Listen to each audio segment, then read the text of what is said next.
वन्दे देवमुमापतिं सुरगुरुं वन्दे जगत्कारणं वन्दे पन्नगभूषणं मृगधरं वन्दे पशूनां पतिं वन्दे सूर्यशशाङ्कवह्निनयनं वन्दे मुकुन्दप्रियं वन्दे भक्तजनाश्रयं च वरदं वन्दे शिवं शङ्करम्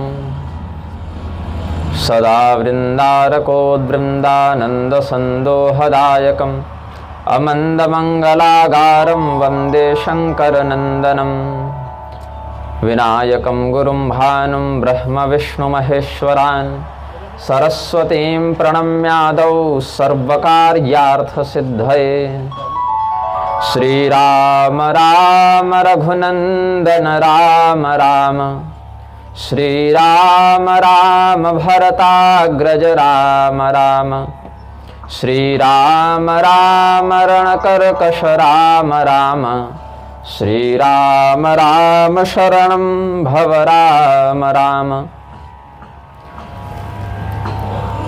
मनोजवं मारुततुल्यवेगं जितेन्द्रियं बुद्धिमतां वरिष्ठं वातात्मजं वानरयूथमुख्यं श्रीरामदूतं शरणं प्रपद्ये। आञ्जनेयमतिपाटलाननं काञ्चनाद्रिकमनीयविग्रहं पारिजाततरुमूलवासिनं भावयामि पवमाननन्दनं। यत्र यत्र रघुनाथकीर्तनं तत्र तत्र कृतमस्तकाञ्जलिं वाष्पवारि परिपूर्णलोचनं मारुतिं नमत राक्षसान्तकम्। प्रेम से बोलिए आनंद कंद भगवान की जय। भगवान नाम संकीर्तन करें। सीताराम सीताराम सीताराम सीताराम सीता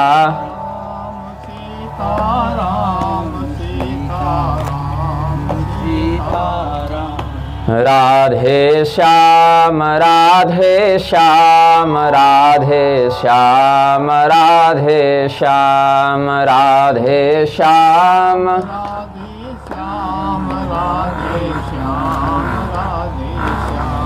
सीताराम सीताराम सीताराम सीताराम सीताराम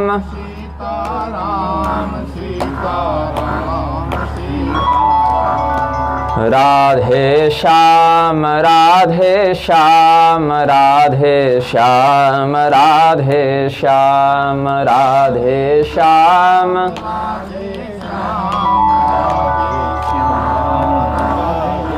प्रेम से बोलिए आनंद कंद भगवान की, श्री सीतारामचंद्र भगवान की, श्री राधा कृष्ण भगवान की, श्री वृंदावन धाम की। कल के व्याख्यान में अद्भुत रामायण के अंतर्गत 5 सर्ग तक हम पहुँचे थे। कौशिक नामक एक बड़े श्रेष्ठ भक्ति मार्गी ब्राह्मण के उपाख्यान पर कल हमने चिंतन व्यक्त किया था। उसी के अंतर्गत बहुत से उपाख्यान बताए, अम्बरीशोपाख्यान बताया, श्रीमती प्रसंग बताया और कौशिक जी के अनुग्रह से पद्माक्ष इत्यादि का मोक्ष बताया। तो यहाँ पर आगे की घटना पर चिंतन करते हुए आज 6 से 10 सर्ग तक जाने का प्रयास करेंगे। छठे सर्ग से कथा को प्रारंभ करते हैं। तस्मिन् क्षणे समारब्धो मधुराक्षरपेशलैः महामहोत्सवस्तत्र कौशिक प्रीतयद्भुतः। जब कौशिक जी पहुँचे हैं वैकुंठ तो जितने भी देवी देवता थे वो सब भी उनके साथ थे। तो भगवान ने मन में विचार किया कि इस कौशिक ने बड़ा मेरा भजन किया है, हमें संगीत की सेवा प्रदान की है, तो हम भी इसको वैकुंठ के संगीत से आनंदित करें। तो भगवान नारायण ने आदेश दिया कि कौशिक ने हमारा मनोरंजन किया, हमारी सेवा की, हमारा भजन किया, तो हम सब कौशिक के चित्त को आनंदित करने के लिए भी एक संगीत का कार्यक्रम रखते हैं। तो जितने भी विष्णु पार्षद थे उन्होंने वहाँ पर एक सुंदर सभा मंडप में संगीत सभा का आयोजन कर दिया। कौशिक जी प्रधान श्रोता बने, उनके शिष्यगण भी श्रोता बने और भगवान नारायण, भगवती लक्ष्मी, ये दोनों वहाँ पर सभा के अध्यक्ष और अध्यक्षा बने। तो गायमाना समायाता लक्ष्मीर विष्णु परिग्रह वृता सहस्रकोटिभिर्वित्रपाणिभिराशुगैः। जब भगवान नारायण और भगवती लक्ष्मी उस सभा मंडप पर विराजमान हुए तो बहुत से सैकड़ों हजारों करोड़ों अंगरक्षक चेटक गण चेटिका गण हाथ में छड़ी ले लेकर उनकी सेवा के लिए सुरक्षा के लिए उपस्थित हुए और बहुत विशाल जनसमुदाय उस संगीत सभा में आ गया। बड़े बड़े देवता पहुंच गए, बड़े बड़े लोग पहुंच गए वहां पर और भीड़ बढ़ गई। तो इन्होंने क्या किया, ब्रह्मादि सुर संघानाम घनम दृष्ट्वा समागमम चेटी गणाधिपारुष्टा भूषुंडे परिघान्विता। ये सब जो अंगरक्षक थे भगवान के वो सब क्रोधित हो गए कि अब व्यवस्था हो रही है, भीड़ बढ़ गई है, सब लोग आकर यहाँ जुट गए हैं और ये संगीत सभा केवल कौशिक जी के लिए है, सब सुनेंगे तो अच्छा नहीं रहेगा ना। तो वहाँ पर हो गया विवाद और उस विवाद में जिसको आजकल कहते हैं लाठी चार्ज, तो वैकुंठ में ही भगवान विष्णु के अंगरक्षकों ने लाठी मारना प्रारंभ किया। अब इसमें लाठी जो है वो ब्रह्मा जी तक पड़ गई, नारद मुनि को भी पड़ गई। अब जब पुलिस लाठी चार्ज कर रही है तो नेता मंत्री भी पिटा जाते हैं कई बार, जो वहां अध्यक्ष बनकर आए रहते हैं। तो ब्रह्मादि स्तर्जयम चस्तान मुनिश्चापि समम ततः उत्सार्य दूरम संहृष्टो विष्ठिता पर्वतोपमा। बैठना था सबको लेकिन अपनी अपनी जगह पर ना। अब मैं बड़ा देवता हूं, मैं बहुत बड़ा ऋषि हूं कह के सबको बड़ा आसन चाहिए, सबको वीआईपी आसन चाहिए। तो वहां पर झगड़ा हुआ और अनुशासन व्यवस्था को बनाने के लिए कुछ बल प्रयोग करना पड़ा वहां वैकुंठ के प्रशासन को, और सभी देवताओं को वहां से दूर भेज दिया गया। तो ब्रह्मा जी को भी दूर भेज दिया गया, ब्रह्मा जी को दूर बैठाया गया। तो सर्वे बहिर्विनिर्याता सार्धम वै ब्राह्मण सुरा युक्तमित्येव भाषन्तः प्रभोरग्रे वयं तुके। तो ब्रह्मा जी से सब जाकर शिकायत किए कि ये तो भगवान विष्णु के पार्षद लाठीचार्ज कर रहे हैं। तो उन्होंने कहा कि अब भगवान के आगे हमारा क्या सामर्थ्य है, अगर उनके पार्षदों ने कुछ ऐसा किया है तो प्रभु की इच्छा है, चलो ठीक ही है। तो तुम लोग क्रोध मत करो, तुम लोग तो केवल जिसको जहां आसन मिल गया है उसी को अपना सौभाग्य समझो, वहीं बैठकर भजन का आनंद लो। तो देवताओं का क्रोध जो है वो समाप्त हो गया। ठीक है भाई, ऐसे ही वैकुंठ है, भगवान विष्णु का लोक है, जिसका घर है उसकी लाठी है और जिसकी लाठी है उसका शासन है। तो क्रोध रहित तो देवता सब हाथ जोड़कर बैठे थे। तो प्रधान गायक के रूप में गंधर्वराज तुम्बुरु को बुलाया गया और तुम्बुरु को बीच में बैठाया गया कि आप बढ़िया भजन सुनाइए। तो वहां पर विविध प्रकार से जो संगीत शास्त्र की राग रागनियों की मर्यादा है उसके अनुसार जो गंधर्वराज तुम्बुरु हैं वो भजन प्रस्तुत करने लगे, वीणा का वाद्य प्रस्तुत करने लगे। जगओ कलपदम हृष्टो विपंचिम चाप्यवादयत। विपंचिम वीणा को कहते हैं। तो वीणा को बजाने में कुशल जो गायक वादक थे उनको बुलाया गया। विपंच गुण तत्वज्ञैर वाद्य विद्या विशारदैः। तो यहाँ पर वीणा का प्रयोग करके तुम्बुरु गान गाने लगे। और भगवान विष्णु के मंदिर में वैकुंठ में कौशिक नामक भक्त की प्रसन्नता के लिए इतना बड़ा आयोजन हुआ।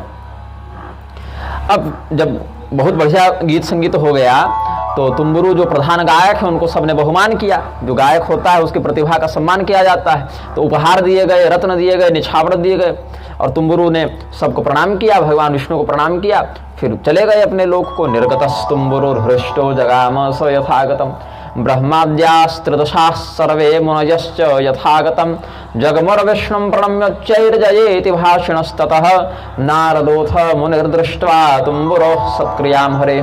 तो सभी देवता देखे कि अब संगीत सभा का विसर्जन हो गया है तो अपने अपने लोक को जाने लगे। तो जाने से पहले सब लोग विष्णु भगवान को प्रणाम करते, फिर आगे निकलते।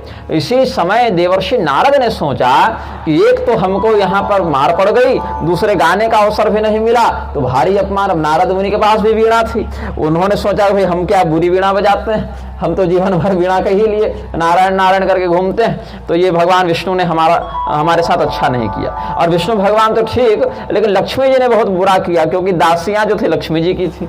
तो दासियों के माध्यम से हमारे ऊपर जो छड़ी का प्रहार किया गया, ये बहुत गलत बात है। तो बहुत क्रोध और शोक हुआ नारद मुनि के हृदय में। एक तो उस श्रीमती वाले प्रसंग में भगवान अपहरण करके ले गए थे कन्या का, तो वहीं से थोड़ा मन खराब चल रहा था इनका, लेकिन वो विषय पूरा हुआ। तो यहाँ पर फिर अब लक्ष्मी जी ने नारद जी के साथ ऐसा कर दिया। पहले तो नारायण भगवान, वो विश्वमोहिनी वाला प्रसंग जो है, तो यहाँ पर लक्ष्मी जी ने ऐसा कर दिया। तो उन्होंने कहा कि वे लक्ष्मी जी तो ठीक, उनकी दासियों ने भी तिरस्कार कर दिया। हम दासी से भी नीचे हो गए क्या? आखिर भक्त हम भी हैं। तो ततः क्रोधे न महता जज्वाल मुनि पुंगव लक्ष्मीं शशाप सहसा तद्दासी भी तिरस्कृत। लक्ष्मी देवी की सेविकाओं से तिरस्कृत होने के कारण देवर्षि नारद ने बड़ा क्रोध धारण किया मन में। आगे आ जाइए ना, सामने बैठ जाइए देवी जी, आराम से सुनिए। तो या धूप लग रही हो तो छाया में बैठ जाइए। तो देवर्षि नारद ने लक्ष्मी जी को शाप दे दिया कि ये लक्ष्मी जी वैकुंठ में हैं, लेकिन बुद्धि इनकी राक्षसों के समान हो गई। बताओ, ऋषि महर्षि को मारना राक्षसों का काम है ना। तो यद हम राक्षसम भावम गृहीत्वा विष्णुकांतया चेटीभिर्वारितो दूरम व्यत्राघातेन ताड़ितः। व्यत्र कहते हैं बांस को, तो बांस की छड़ी से हमें मार दिलवा दी। तो ये लक्ष्मी भी राक्षस के गर्भ से उत्पन्न होगी, जिसकी राशियों ने तिरस्कार करके मुझे बाहर निकाल दिया। तस्मात् संजायताम लक्ष्मी रक्षसां गर्भ संभवा यतो हम बहिराक्षिप्तश्चेटीभिः सावहेलनम। और जैसे तुमने तिरस्कार पूर्वक मुझे वैकुंठ से बाहर निकलवाने का प्रयास किया, वैसे वो राक्षसें भी तिरस्कार पूर्वक तुमको बाहर पृथ्वी पर फेंकेगी। अब पूरी त्रिलोकी कांपने लग गई, सब हाहाकार करने लगे कि भाई अब सभा विसर्जित हुई, इतना बढ़िया आयोजन हुआ, कार्यक्रम हुआ, सबको आनंद हुआ, और अंत में जाकर नारद मुनि कर दिए झगड़ा। और क्रोध था बहुत ज्यादा नारद मुनि को, तो हाहाकार होने लगा। और बाद में नारद जी सोचे कि क्यों हम इतने क्रोधी हो गए भाई, अब ठीक है जो हुआ सो तो हुआ। और बाकी किसी ऋषि ने क्रोध नहीं किया, सबने धैर्य का परिचय दिया। हमारे पिता ब्रह्मा जी भी क्रोध नहीं किए कि भगवान विष्णु ने अगर ऐसा किया तो ठीक ही किया है, फिर भगवान के कृत्य में क्या फिर टीका टिप्पणी करना, तो भगवान की ये ठीक ही किए।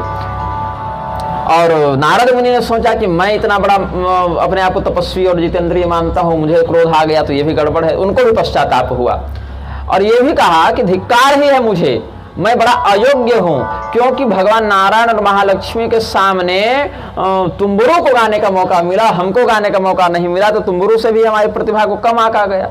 तो नारदो विललापाथ धिंग मामिति च ब्रुवन्। मुझे धिक्कार है, मेरी तपस्या को धिक्कार है, मेरी संगीत प्रतिभा को धिक्कार है। नारायण समायोगो महालक्ष्मी समीपतः अहो तुम्बुरुणा प्राप्तो धिंग माम मूढ़मचेतनम। मुझ मूर्ख को धिक्कार है, मुझ अप्रातिभ व्यक्ति को धिक्कार है, मुझ प्रतिभाहीन को धिक्कार है। तो धिक्कार ऐसा जब कहने लगे तो भगवती लक्ष्मी सामने आई, बोले अच्छा क्रोध मत कीजिए, हमारे अतिथि हैं आप, श्रेष्ठ हैं, सम्माननीय हैं महर्षि, हम हाथ जोड़कर आपसे क्षमा मांगते हैं अगर आपको बुरा लगा हमारे व्यवहार से तो।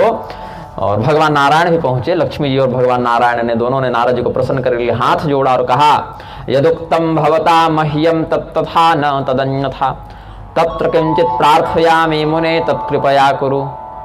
आरण्यानां मुनीनां वै स्तोकं च शोणितं कलशापूरितं भक्षेद राक्षसी याचकामतः तस्या गर्भे भविष्यामि तच्छोणित समुद्धवा।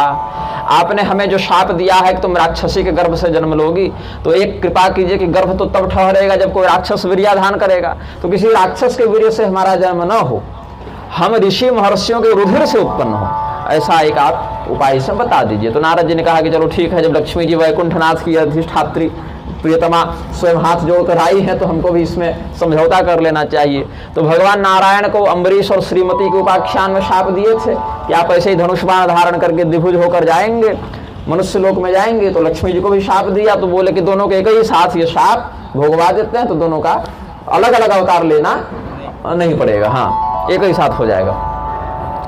तो देवर्षि नारद ने कहा कि अच्छा ये बताइए कि मेरे गाने में क्या समस्या है, आप लोगों को मेरा भजन अच्छा नहीं लगता क्या, आप लोगों को मेरा संगीत अच्छा नहीं लगता क्या। तो भगवान नारायण ने कहा ना हम दाने न तपसा निज्जया नापि तीर्थतः संतुष्यामि द्विजश्रेष्ठ यथा नाम नाम प्रकीर्तनात् गानेन नाम गुणयोर्मम सायुज्यमाप्नुयात् निदर्शनं कौशिकोत्र गानान् मल्लोकमाप्तवान् मूर्छनादियुक्तं गानं नाम्ना मति मम प्रियं तुम्बुरुस्तत्प्रभा वेण प्रियस्तत्तोऽपि मे द्विज मूर्छना ताल योगेन गानेन त्वं तथा भव उलूकं पश्य गत्वा त्वं यदि गाने मतिस्तव। दान से, तपस्या से, यज्ञ से और तीर्थाटन से मैं उतना प्रसन्न नहीं होता जितना नाम संकीर्तन से हो जाता हूँ। और जो मेरे नाम का गान करता है, मेरे सायुज भाव से मोक्ष को, लोक को प्राप्त होता है। जिसमें कौशिक का उदाहरण देखो, कौशिक जी जो हैं कितना सुंदर जीवन भर भजन किए, कितने लोगों से करवाए, और जब बात आई कि भगवान का भजन छोड़ के राजा की कीर्ति गाओ तो अपने कानों में लोहे की कील डाल ली, जीभ काट ली, लेकिन भगवान को छोड़कर दूसरे का गुणगान नहीं किया। इसी निष्ठा के कारण इनका इतना सम्मान हमने वैकुंठ में किया। इनके लिए एक अलग से आयोजन कर दिया हमने वैकुंठ में। वैकुंठ पहुंचना मुश्किल समस्या का विषय कि वैकुंठ पहुंच नहीं पाता कोई, वहां भगवान ने उनके लिए एक अलग से संगीत सभा का आयोजन करवा दिया। तो तुम्बुरु जो है ना, वो गान विद्या में निष्णात है। कीर्तन तुम भी करते हो, कीर्तन वो भी करता है, लेकिन उसके कीर्तन में संगीत शास्त्र की विधि से कीर्तन होता है। संगीत गंधर्व वेद है, संगीत शास्त्र है, वह उस श्रृंगार को, उस भाव को, उस रस को बढ़ाता है। तो वहां पर जो तुम्बुरु गा रहा है वो सही सुर में गाता है, सही ताल में गाता है, सही भाव से रस का अभिवर्धन करते हुए गाता है।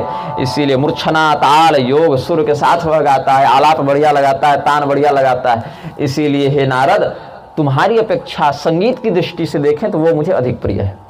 अब अगर तुम चाहते हो तुम भी उसके समान प्रतिभावान बन जाओ तो संगीत की शिक्षा ग्रहण करो। और कहां से ग्रहण करो तो मैं गुरु भी बता देता हूं। एक उल्लू है, वो मानस के उत्तर पर्वत पर रहता है, उत्तर शिखर में रहता है। मानस सरोवर है ना, वहां से उत्तर दिशा और उत्तर भाग में जो पर्वत है वहां पर वो उल्लू रहता है। और वो इतना बढ़िया संगीतज्ञ है उल्लू, उसका नाम ही पड़ गया गान बंधु। उससे जाकर प्रशिक्षण लो कि संगीत की क्या विधि है। तो मानसोत्तर शैले तो गान बंधु हृदय स्मृतः तदगच्छ शीघ्रम शैलेन्द्रम गानवांस्तम भविष्यसि। तो देवर्षि नारद बड़े आश्चर्यचकित हुए। इत्युक्तो विस्मयाविष्टो नारदो वाग्विदाम्बरः। देवर्षि नारद को बड़ा आश्चर्य हुआ कि भाई ये उल्लू के पास हमें भेज रहे हैं संगीत सीखने के लिए। तो ये उल्लू जो है सो क्या बड़ा निष्णात है संगीत में, अब मैं देवता हूँ, देवर्षि उल्लू के पास भेज रहे हैं। तो बोले ठीक है, भगवान का आदेश हो गया है तो हम चलेंगे उसके पास संगीत सीखने के लिए। तो जब उत्तर दिशा की ओर बढ़े हैं और गान योग का उपदेश करने वाले उस गान बंधु नामक उल्लू के पास गए। आइए पधारिए।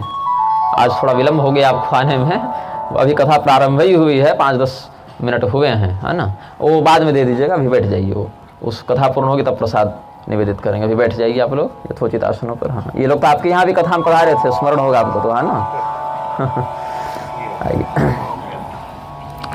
स्वागतम ते महाभाग प्रियं किंकरवाणि वः। तो भगवान, अच्छा प्रसंग थोड़ा मैं बता दूं क्योंकि आप कल की कथा में थे, तो आगे की कथा थोड़ा मैं बता देता हूं आपको। हुआ ऐसा कि कौशिक जी का तो मोक्ष करवा दिए थे कल, और कौशिक जी जो हैं वो भगवान के यहाँ जब गए तो भगवान ने कहा कि कौशिक ने जीवन भर हमको भजन सुनाया है, तो हम भी इसको थोड़ा संगीत का आनंद दिलाएं। तो संगीत सभा का आयोजन किए भगवान, और वहाँ तुम्बुरु गंधर्व को गाने के लिए बुलाए। तो वहाँ देवर्षि नारद और ब्रह्मा जी ये सब बड़े बड़े देवता थे। भीड़ बढ़ गई थी, तो भगवान के जो अंगरक्षक थे उन्होंने लाठीचार्ज कर दिया। तो सभी देवता और ऋषियों को थोड़ा बहुत पड़ गया प्रसाद। तो इससे नारद मुनि को क्रोध आया। हालांकि ब्रह्मा जी ने सबको समझाया कि चलो ठीक है, भगवान ने अनुशासन के लिए ऐसा किया है, भीड़ हो रही थी इसीलिए। तो वहां पर नारद मुनि को ज्यादा क्रोध आया कि एक तो हमको सामने बैठने नहीं दिया, पीछे आसन दिया, और दूसरे गाने भी नहीं दिया, तुम्बुरु को बुलाकर गवाया। तो मेरा गला क्या इतना बुरा है कि मेरा भजन भगवान को अच्छा नहीं लगता। तो उन्होंने शाप दे दिया लक्ष्मी जी को कि तुमने राक्षसों के समान, जैसे राक्षस ऋषि महर्षियों को मारते हैं वैसे तुमने हम ऋषियों को पिटवा दिया छड़ी से, इसीलिए तुम राक्षस की पुत्री बनकर उत्पन्न होना। तो लक्ष्मी जी को शाप दे दिया। फिर बाद में उनको लगा कि क्यों हमने शाप दे दिया, भगवान का लोक है, भगवान का आदेश ही सर्वोपरि है। तो उन्होंने फिर कहा कि अब क्या करें, इसमें धिक्कारने लगे स्वयं को। तो लक्ष्मी जी ने आकर क्षमा मांगा और कहा कि ठीक है, आपके शाप को हम अंगीकार करते हैं। आप एक कृपा बस करें कि हम जब राक्षस की पुत्री बने तो राक्षस के वीर्य से हमारा जन्म न हो, ऋषियों के रुधिर से ही हम राक्षस के गर्भ से आवे, राक्षस के गर्भ से। तो लक्ष्मी जी को उन्होंने कहा ठीक है। फिर भगवान ने ये रहस्य बताया नारद जी को कि आप गाते तो बहुत बढ़िया हैं, अपने अनुसार, अपनी समझ से आप बहुत अच्छा गाते हैं, लेकिन आप ताल में नहीं गाते, आप सुर में नहीं गाते, आप आलाप इत्यादि सही से नहीं लगाते, इसीलिए आपका संगीत जो है वो मनमौजी है, वो गंधर्व विद्या की विधि से नहीं गाते हैं आप। जबकि तुम्बुरु जो है वो संगीत शास्त्र की विधि से गाता है, इसीलिए उसका भजन हमें बड़ा प्रिय है। तो नारद मुनि ने कहा फिर बढ़िया संगीत गुरु बता दीजिए जो हमको सिखा दे, गान योग सिखा दे। तो एक उल्लू के पास भेजा जो मान सरोवर के उत्तर दिशा के शिखर में रहता था, उसका नाम था गान बंधु। तो वही प्रकरण अभी चल रहा है। तो गान बंधु के पास गए देवर्षि नारद। गान बंधु आया कि भाई देखा कि देवर्षि नारद आ रहे हैं, और बहुत से पक्षियों को सिखा रहा था और गंधर्वों को सिखा रहा था, किन्नरों को, अप्सराओं को संगीत सिखा रहा था। तो दूर से देखा कि देवर्षि नारद आ रहे हैं। ततो नारद मालुक्य गान बंधुरुवाच प्रणिपत्य था न्याय्यम स्वागतेनाभ्य पूजयत। तुरंत खड़ा हो गया कि महर्षि देवर्षि नारद आ रहे हैं, प्रणाम किया विनम्रता से उनको और श्रेष्ठ आसन पर बैठाया और कहा कि हे नारद मुनि, आपका हमारे पास आगमन का क्या कारण है, इतने बड़े संत हमारे यहाँ आए, तो आप बताइए कि आपकी सेवा की जाए। तो देवर्षि नारद कहे कि देखो तुम हो तो उल्लू, लेकिन तुम्हारी चर्चा भैया वैकुंठ तक है और भगवान विष्णु कहे हैं कि तुमसे आकर संगीत सीखा जाए। तो भगवान नारायण के यहाँ हम गए थे संगीत सभा में, वहाँ भगवान ने न हमको सामने बैठने दिया न गाने दिया, तो वहाँ थोड़ा झगड़ा हो गया और ब्रह्मा जी को भी नहीं बैठने दिया सामने। वो कौशिक नाम का जो महर्षि के नाम के जो ऋषि थे उन्हीं का बड़ा सत्कार किया भगवान ने और भगवान की आराधना से ही वो भगवान के गण बन गए। और मैं बड़ा दुखी हूँ, मैं बड़ी तपस्या किया, मैंने बड़ा हवन किया, बड़ा शास्त्र पढ़ा, लेकिन संगीत में मैं पीछे हो गया और भगवान को नाम संकीर्तन बड़ा प्यारा है, तो मुझे लगता है कि मेरा जितना परिश्रम है वो काम नहीं आ रहा। तो भगवान नारायण के महात्म्य में संगीत का, कीर्तन का बड़ा महत्व है, तो तुम हमको वही सिखा दो ठीक से। तो देवर्षि नारद बता रहे हैं कि भगवान ने आदेश दिया है कि उलोकम गच्छ देवर्षे गान बंधुम गमतिर्यदि गाने च वर्तते ब्रह्मस्तत्र त्वं गानमाप्स्यसि, कि यदि आपको ठीक से संगीत के विषय में जानना है तो गान बंधु नामक उल्लू के पास चले जाइए, वो संगीताचार्य है। तो भगवान ने आदेश दिया और हम तुम्हारे पास आए, तो तुम हमारे हो गए गुरु, हम हो गए चेला, भले तुम उल्लू हो लेकिन विषय तो तुम ही बताओगे, तो मैं तुम्हारा सेवक हूं और तुम मेरी रक्षा करो। किं करिष्यामि शिष्यो हम तब शिष्य, यहाँ पर एक कुछ छूट गया लगता है, प्रकाशक ने टाइप नहीं किया, शिष्यो हम होना चाहिए। किं करिष्यामि शिष्यो हम तब माम पालयाभ्ययो, ठीक है, हम लिखना छोड़ दिए हैं।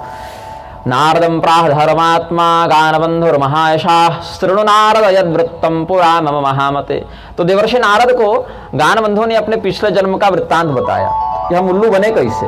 उसने कहा कि मैं बहुत बड़ा राजा था, मैं एक श्रेष्ठ राजा था और बहुत धर्मात्मा राजा था, मेरा नाम था भुवनेश। अत्याश्चर्य समायुक्तम सर्व पापहरम शुभम भुवनेश इति ख्यातम राजा भूधार्मिकः पुरा। और मैंने हजारों अश्वमेध किए, वाजपेय किए, बड़े बड़े दक्षिणा वाले यज्ञ किए, मतलब देवराज इंद्र से भी मेरा पुण्य बढ़ गया। और करोड़ों करोड़ों गायें और स्वर्ण वस्त्र, रथ, हाथी, कन्या, अश्व सब दान किए। गवाम कोट्यर्बुदम चैव सुवर्णस्य तथैव च वाससाम रथनागानाम कन्याश्वानाम तथैव च। तो सब कुछ हमने दान किया, बहुत बढ़िया से हमारा जीवन चला और ब्राह्मणों को भी बहुत सत्कार किया। और एक इसमें क्या हो गया, हमने अपने जीवन में एक ही गलती की कि हमने ब्राह्मणों के कीर्तन पर रोक लगा दिया। हमने कहा कि ब्राह्मणों को गीत गाना मना है, गीत संगीत, हाँ विराजी, गीत संगीत जो है वो ब्राह्मणों के लिए निषिद्ध है। तो कैसे निषिद्ध है, वो शादी पार्टी में गीत गाना निषिद्ध है। अब घर की महिलाएं चलो अपने कुटुंब में गीत गा रही है, लेकिन आजीविका के लिए राजा की स्तुति करना और वो सब जो बड़े बड़े कवि बने घूमते हैं, भाट बने घूमते हैं, जो राजाओं की स्तुति और नेताओं की स्तुति करते हैं, जिसकी जाति ही भाट है उसके लिए धर्म है, लेकिन अन्य लोगों के लिए जो विप्र हैं उनके लिए भगवत आराधना ही, ठीक है बैठिए, हाँ, भगवत आराधना ही प्रशस्त है। तो यहाँ पर उन्होंने निर्देश दिया कि जो भी ब्राह्मण, वेद पाठी ब्राह्मण कीर्तन करेगा, गीत गाएगा, वो मेरे द्वारा मार दिया जाएगा, वध्य होगा। अन्यम वा गान योगेन गायद यदि समय भवेत वध्य सर्वात्मना तस्माद् वेदैर्यः परः पुमान्। क्योंकि भगवान वेद के मंत्रों से स्तुत होते हैं। भागवत में वेद स्तुति है, मानस जी में भी जैसा गुण निर्गुण रूप रूप अनुप भुव शिरोमणि, ऐसे गोस्वामी जी ने थोड़े लघु प्रारूप में लिखा है। तो ब्राह्मण को चाहिए कि भगवान नारायण की स्तुति वेद मंत्रों से करे, वेद मंत्र ही, सामवेद के ही जो साम है उसी का गान कर ले, ठीक है, लेकिन अलग से कोई कीर्तन या भजन न करे। अगर करेगा तो मेरे द्वारा मृत्युदंड प्राप्त करेगा। न ब्राह्मणैश्च गातव्यम बहुर्वेदमुत्तमम गान योगेन सर्वत्र स्त्रियो गायन्तु मां सदा। और स्त्रियां गा सकती हैं लेकिन भगवान के लिए नहीं, मेरे लिए गाएं। ब्राह्मण तो बिल्कुल ही ना गाएं, और स्त्रियां गावें लेकिन भगवान के लिए नहीं, मेरे लिए गावें। तो सूतमागत संघाश्च गीतम मे कारयन्तु वै इत्याज्ञाप्य महातेजा राज्यम वै पर्यपालयत। तो राजा जो है इस प्रकार से निषेधाज्ञा दे दिया और राज्य का पालन करने लगा। तो उसी राजा के यहाँ एक हरिमित्र नाम के ब्राह्मण रहते थे, जो भगवान विष्णु के बड़े भक्त थे। वो रोज जाते थे नदी किनारे, स्नान ध्यान करते, भगवान नारायण की प्रतिमा को जैसा शास्त्र में बताया गया है अपना दूध दही घी पंचामृत से नहवा के और वस्त्र पहना के माला चंदन करके धूप दीप करके बढ़िया मिठाई खीर इत्यादि भोग लगाते थे। और मिष्टान्नम पायसम दत्वा हरे रावेद्य धूपकम प्रणिपत्य यथा न्यायम तत्र विन्यस्तमानसः। भगवान जो है भगवान में अपना मन लगाकर और बड़े प्रेम से भजन करता था और वीणा बजाता था। कौन? हरिमित्र, जो ब्राह्मण देवता थे, और बहुत भाव से भजन करते थे। तो एक बार क्या हुआ, राजा को किसी ने समाचार दिया कि महाराज आपके राज्य के किनारे से जो नदी बहती है वहाँ एक ब्राह्मण जाता है, रोज सुबह सुबह गीत गाता है। तो राजा ने अपने सैनिक भेजे कि पता करो भाई कौन है, क्या चाहता है। तो जब राजा के सैनिक वहाँ गए तो सारा का सारा उसका पूजा जो भी व्यवस्थापन था सब नष्ट भ्रष्ट कर दिया, सामान फेंक दिया, तोड़ दिया और सब विघ्न डाला, और उसको पकड़कर राजा के पास ले आए। और भगवान की जो मूर्ति थी वो सभी छीन ली और ब्राह्मण को बहुत डांटा। ततो राजा द्विजश्रेष्ठम परिभर्त्य सुदुर्मना राज्यान निर्वासयामास हृत्वा सर्वधनादिकम। सब पैसा को मृत्युदंड नहीं दिया, सर्वस्व हरण करके निकाल दिया, क्योंकि ब्राह्मण के लिए वही मृत्युदंड का पर्याय बताया गया है। तो भगवान की मूर्ति भी छीन ली, तो ब्राह्मण की पूजा भी खंडित हो गई। जिन ठाकुर जी की सेवा करते थे वो भी छीन लिए गए। बहुत कष्ट हुआ उनको, और ये राजा कुछ दिन के बाद मर गया। जब मर गया तो उल्लू बना, और पहले तो यमराज के यहाँ गया तो वहाँ उसको कुछ भी नहीं प्राप्त हो। इसके जो कुरखाना वाले श्राद्ध तर्पण पिंड करते वो भी न प्राप्त हो, और जो उसने पहले का इतना सत्कर्म किया था, हजारों हजार यज्ञ किए, उसके निमित्त भी कुछ प्राप्त न हो। तो बड़ी भूख लगे इसको। तो यमराज से इसने पूछा कि क्षुत्तीड़ा वर्तते देव दुर्गतस्य सदा मम मया पापम कृतम किं वा किं करिष्यामि वै यम। ततस्तं धर्मराज प्राह धर्मा धर्म प्रदर्शकः तो या ही सुमहत पापम कृतम अज्ञान तो नृप। तो यमराज ने कहा, देखो राजन, तुम तो बड़े धर्मात्मा रहे अपने जीवन में, लेकिन एक बहुत बड़ा पाप तुमने कर दिया। वो ये कर दिया कि भगवान के भजन को खंडित किया, ब्राह्मणों को गाने से रोका, और हरिमित्र के साथ तुमने बहुत दुर्व्यवहार किया है। यही कारण है कि तुम्हारा किया गया सब सत्कर्म ही नष्ट हो गया। तो ये हरिमित्र का अपमान किया और ब्राह्मणों के कीर्तन में विघ्न डाला। इसके कारण अन्य जितने व्रतदान थे तुम्हारे सब निष्फल हो गए। वही पाप आपको लग गया है और तुम्हारे समस्त सत्कर्म नष्ट हो गए, तुम भूखे हो। तो और सबसे ये किया कि चलो तुम अगर चाहते तो केवल ये कहते कि मेरे राज्य में भजन मत करो, लेकिन हरिमित्र का तुमने सब कुछ छीन लिया, उसको बिल्कुल मृत्युदंड के बराबर तुमने कर दिया। और भगवान के लिए जो फूल माला धूप दीप था वो सब तुमने फेंक दिया, तुम्हारे नौकरों ने फेंक दिया। तो न गेय योगे मंतव्यम तस्मात् पापम त्वया कृतम नष्टम ते स्वर्ग लोकाद्यम गच्छ पर्वत कोटरम।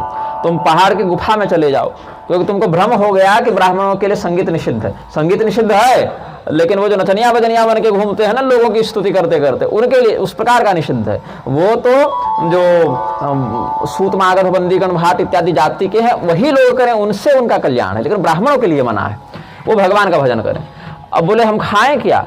बोले ऐसा है कि तुम्हारा जो पूर्व शरीर है भुवनेश वाला जो है वो हम तुमको दे देते हैं, वही मुर्दा तुम खाओ, अपना ही शरीर खोज खाना। ये राजा श्वेत वाली भी कथा है कि ना, उत्तरकांड में जो है, जो अगस्त मुनि से मिले हैं, फिर दान नहीं किया था उन्होंने, तो अपना ही शरीर खाना पड़ता था, तो फिर अगस्त मुनि को फिर दान दिया तो उनका उद्धार हुआ था। तो ये कथा जो है वाल्मीकि जी ने लिखी है। तो ये भी वाल्मीकि जी ने ही लिखी है, ये भी अद्भुत रामायण उन्हीं की है। तो यहाँ पर भी उसी कथा का एक भाव स्मरण हो गया हमको कि तस्मिन् क्षीणे त्विमं देहम खाद नित्यम क्षुधान्वितः महानिरय संस्थस्त्वं यावन मनवंतरम भवेत। एक मनवंतर तक तुम इसी नरक को भोगो। अब नरक कोई अलग से क्षेत्र भले हो या न हो, लेकिन कष्ट को ही नरक कहते हैं। ऐसे तो नरका नाम किम लोका देश विशेषा आहोस्विदंतरा लेती, ये सब प्रश्न किया है ना, बहिस्त्रलोक क्या आहोस्विदंतरा लेती। तो वहां पर एक नरक नामक भिन्न लोक की बात बताई गई, लेकिन सामान्यतया कष्ट प्रदायिका स्थिति का नाम नरक है। जहां पर अपने पूर्वकृत पाप का दंड हमें प्राप्त हो, उस स्थिति विशेष का नाम नरक है। चाहे वह लोकगत पाप हो, दंड हो, या लोकांतरगत दंड प्राप्त हो हमें। तो यहाँ पर एक मनवंतर तक तुम ये मुर्दे को खाओ, स्वमांस भक्षण करो, और उसके बाद तुम कुत्ता बनोगे, और कुत्ते के काल जीवन में बहुत दिन बिताओगे, फिर तुम मनुष्य बनोगे। यमराज ऐसा कह के अंतर्ध्यान हो गए। तो वही मैं राजा भुवनेश अब ये उल्लू बनकर आया हूँ, और हरिमित्र ब्राह्मण के साथ हमने बड़ा छल किया, छल में दुराग्रह किया, दुर्व्यवहार किया, हमको ये दंड मिला। तब ये मानसरोवर के पर्वत की कोटरा में हम निवास करते हैं। तो बोले और वो तो अब आप नहीं खाते मांस? उल्लू को पूछा उन्होंने, नारद मुनि की, अब आप मांस नहीं खाते क्योंकि वो शव तो दिख नहीं रहा, भुवनेश्वर वाला शव। तो इन्होंने कहा कि क्या हुआ एक बार कि मैं जब वो पूर्व मृतक शरीर, पूर्वो मृतक देहो में भक्षणाय उपस्थित क्षुधान्वितो तदेहम, यहाँ भी कुछ टंकन दोष है। खादितुम ह्युपचक्रमे तत्क्षणं दैव योगेन हरिमित्रो महायशा विमानेनार्कवर्णेन स्तूयमानोपसरोगणैः। तो हमारा शरीर जब हमारे सामने उपस्थित हुआ कि हम उसको खावें, तो अचानक उसी समय आकाश से एक विमान जाता हुआ दिखा। उस विमान पर वही हरिमित्र बैठे हुए थे और बड़े बड़े देवता और अप्सराएं उनकी स्तुति कर रहे थे। तो उन्होंने नीचे देखा कि भाई मैं वो राजा का शव पड़ा हुआ है भुवनेश का। उन्होंने कहा कि विमान को थोड़ा नीचे करो, ये राजा का शव ऐसे कैसे पड़ा है, इसका तो अंतिम संस्कार हो गया था, तो ये राजा का शव यहाँ क्या कर रहा है। तो उन्होंने विमान को नीचे उतारा तो देखा कि इसके नीचे उल्लू है और ये राजा का शरीर है। तो उन्होंने कहा भुवनेशस्य निपतेर देहो यम दृश्यते खग उल्लूकत्वं च किमिदं खादितुं चोद्यतो भवान, कि अरे उल्लू ये तो राजा भुवनेश का शरीर है, तो ये यहाँ कैसे प्रकट हो गया और तुम इसको खाने के लिए क्यों तत्पर हो। तो मैंने उनको पहचान के उनको प्रणाम किया और बहुत कष्ट से बताया कि हम तो वही राजा भुवनेश हैं, आपके तिरस्कार से दंड मिला है हमको, तो एक मनवंतर तक ये अपना ही पिछला वाला जो मुर्दा है वो खाना पड़ेगा, फिर कुत्ता बनना पड़ेगा, तब मनुष्य की योनि मिलेगी। तो हरिमित्र को बड़ी दया आ गई कि राजा है तो धार्मिक ही, इसके राज्य में कोई उपद्रव तो था नहीं, यज्ञ दान बड़ा किया है इसने, लेकिन एक भ्रमवशात वो जो पढ़ लिया ना, वही है परंपरा से शास्त्र नहीं पढ़ने के कारण ये भ्रम हो जाता है कि भाई ऐसा लिखा है तो ऐसे नहीं होना चाहिए। देवी भागवत में गायत्री का महात्म्य है तो लगे सब गायत्री अपने अधिकारिता का विचार किए बिना। तो राजा तो ठीक ही था, धार्मिक था, तभी तो पता है ना कि ब्राह्मण को मारना नहीं चाहिए, सर्वस्व अपहरण करके निकाल दे।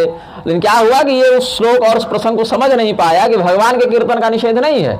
तो चलो ठीक है, अब जो किया सो किया, अब कम से कम ये राजा दंड न भोगे, पूरा न भोगे। तो उन्होंने कहा अच्छा कोई बात नहीं, हम तुम पर कृपा करते हैं, अगर मेरे प्रति अपराध करने के कारण ये दंड मिला है तो हम तुम्हारे अपराध को क्षमा करते हैं। तो उन्होंने क्षमा कर दिया कि जो कुछ तुमने मेरे प्रति किया है वो सब हमें क्षमा कर दिया। मयि त्वयापराधम यत् तत्सर्वं क्षान्तवान हम, ऐसा उन्होंने जब संकल्प किया कि चलो हमने तुमको क्षमा किया, तो वही शरीर जो शव है वो अंतर्धान हो गया। और फिर कहा कि ठीक है, और यह कहता हूँ कि तुमको आगे कुत्ते की योनि भी नहीं मिलेगी, ये उन्होंने वरदान दिया। और यह भी अब उल्लू तो रह गए, अब ये शरीर मिल गया तो ये तो अभी रहेगा, क्योंकि कुछ तो दंड मिलना ही चाहिए, लेकिन और आगे वाले दंड को हम सुधार देते हैं, शव भक्षण नहीं करना पड़ेगा, आगे कुत्ते की योनि नहीं मिलेगी। और एक और वरदान देता हूं कि तुमको भगवान विष्णु के कीर्तन का सौभाग्य मिलेगा, हो उल्लू लेकिन संगीत के बड़े विशारद बनोगे, और हम तुमको आशीर्वाद देते हैं कि जैसे हम भक्ति से भगवान का भजन करते थे वही भक्ति तुमको मिल जाएगी। बड़ा अनुग्रह करके वो हरिमित्र फिर भगवान के धाम को चले गए। और जितने बड़े बड़े ऋषि मुनि गंधर्व और अप्सराएं हैं सबको तुम पढ़ाओगे, भगवान का कीर्तन करना सिखाओगे, तो क्या है नेटवर्क मार्केटिंग करवा दिए ना, 3 लेवल जोड़िए, फिर उसका कमीशन बनेगा। तो हमने आपको भजन करना सिखाया, फिर आप 10 को सिखाएं, फिर वो 10 100 को सिखाएं, सबका उद्धार हो, उससे अनुमंता का पुण्य हमको प्राप्त होगा, है ना। तो तरीके से नेटवर्क मार्केटिंग करनी चाहिए। ऐसे ही बहुत बढ़िया इन्होंने किया पिरामिड ततः कतिपया हो भी सर्वम भद्रम भविष्यति, कुछ दिन ऐसे ही भजन करो फिर तुम्हारा मंगल हो जाएगा। भगवान विष्णु के दूत वहीं थे जब ये संवाद हो रहा, तो उन्होंने कहा चलिए ठीक है, आपने ऐसा कह दिया, ऐसा ही होगा। उनके अनुमोदन से हमारा ये संकट दूर हुआ। भगवान के भक्तों का तो यह स्वभाव है कि अगर किसी ने उनके प्रति कोई अपराध भी कर दिया हो तो अपने अपराधी को भी कष्ट में वो नहीं देखना चाहते, उन पर भी अनुग्रह करके दुख दूर करते हैं। कृतापराध लोकानाम अपि दुखम व्यपोहति अमृतस्यम देवचनम उक्त्वा स प्रययो हरिम। तो इसी प्रकार से हमको संगीत का ज्ञान मिला है उल्लू, लेकिन बड़े बड़े गंधर्वों को भी हम कीर्तन विद्या सिखाते हैं। तो ये हमारे पूर्व जन्म का चरित्र है। ऐसा कह के नारदये तदनुवर्णितं मया पूर्व जन्म चरितं महाद्भुतं यः शृणोति हरिमेत्य चेतसा स प्रयाति भवनं गदाभृतः। तो नारद मुनि को संगीत की शिक्षा देते हुए गान बंधु उलूक ने कहा कि ये सब जितने किन्नर हैं, विद्याधर हैं, अप्सरा, किन्नर मतलब यहाँ नपुंसक वाला नहीं, किन्नर नाम की एक प्रजाति होती है देवताओं की। उस किन्नर की विशेषता होती है कि वो मुख घोड़े का होता है और शरीर सामान्य होता है। या फिर मुख मनुष्य का होगा और शरीर घोड़े का होगा। इस प्रकार की एक विशेष देवता प्रजाति है, देव प्रजाति, जिसको किन्नर कहते हैं। साध्य, किन्नर, विद्याधर, यक्ष, गंधर्व, अप्सरा, ये सब अलग अलग श्रेणियां हैं। देवता के सेवक होते हैं ये सब, देवताओं की सभा में ये सब नृत्य गीत करते हैं और बड़े क्रोधी होते हैं किन्नर, बड़े पराक्रमी और क्रोधी होते हैं। तो मनुष्य जो है वो अगर साधक हो जावे तो इस श्रेणी के देवता तक से विवाह इत्यादि कर सकता है। किन्नर, अप्सरा, नाग कन्या, इस तक उसकी गति हो सकती है मंत्र बल से, उसके ऊपर नहीं होती सामान्यतः। तो यहाँ पर गान बंधु ने कहा कि गान विद्या तपस्या से नहीं आती है कि हमने इतनी तपस्या कर ली तो हमको सीधे संगीत की सिद्धि हो जाए। ये अभ्यास से आती है, ये परिश्रम से आती है। तो हम जो पढ़ाएंगे उसका रियाज करना पड़ेगा, अभ्यास करना पड़ेगा, क्योंकि सप्ताह याति गांधर्वम पक्षे व्याकरणम गतम, कि एक सप्ताह संगीत छोड़ दीजिए तो स्वर गड़बड़ाने लगते हैं और 15 दिन व्याकरण छोड़ दीजिए तो सूत्र भूलने लगते हैं। अब हमको तो खैर संगीत छूटे हुए 15 साल हो गए, तो हमारा तो बिल्कुल ही भ्रष्ट हो गया। तो कभी कभी जब भाव जगता है तो कुछ गान योग का आश्रय लेते हैं, तो हो सकता है देवर्षि नारद के समान एक आध छड़ी हमको भी पड़ जाए, तुम सही नहीं गा रहे हो, लेकिन चलो ठीक है। हमको ईर्ष्या भी नहीं है किसी से कि हम गलत गा रहे हैं, बेसुरा गा रहे हैं, सही गा रहे हैं, जिसकी जैसी प्रतिभा भगवान ने दी है। अभ्यास से ही ये सब निखरता है।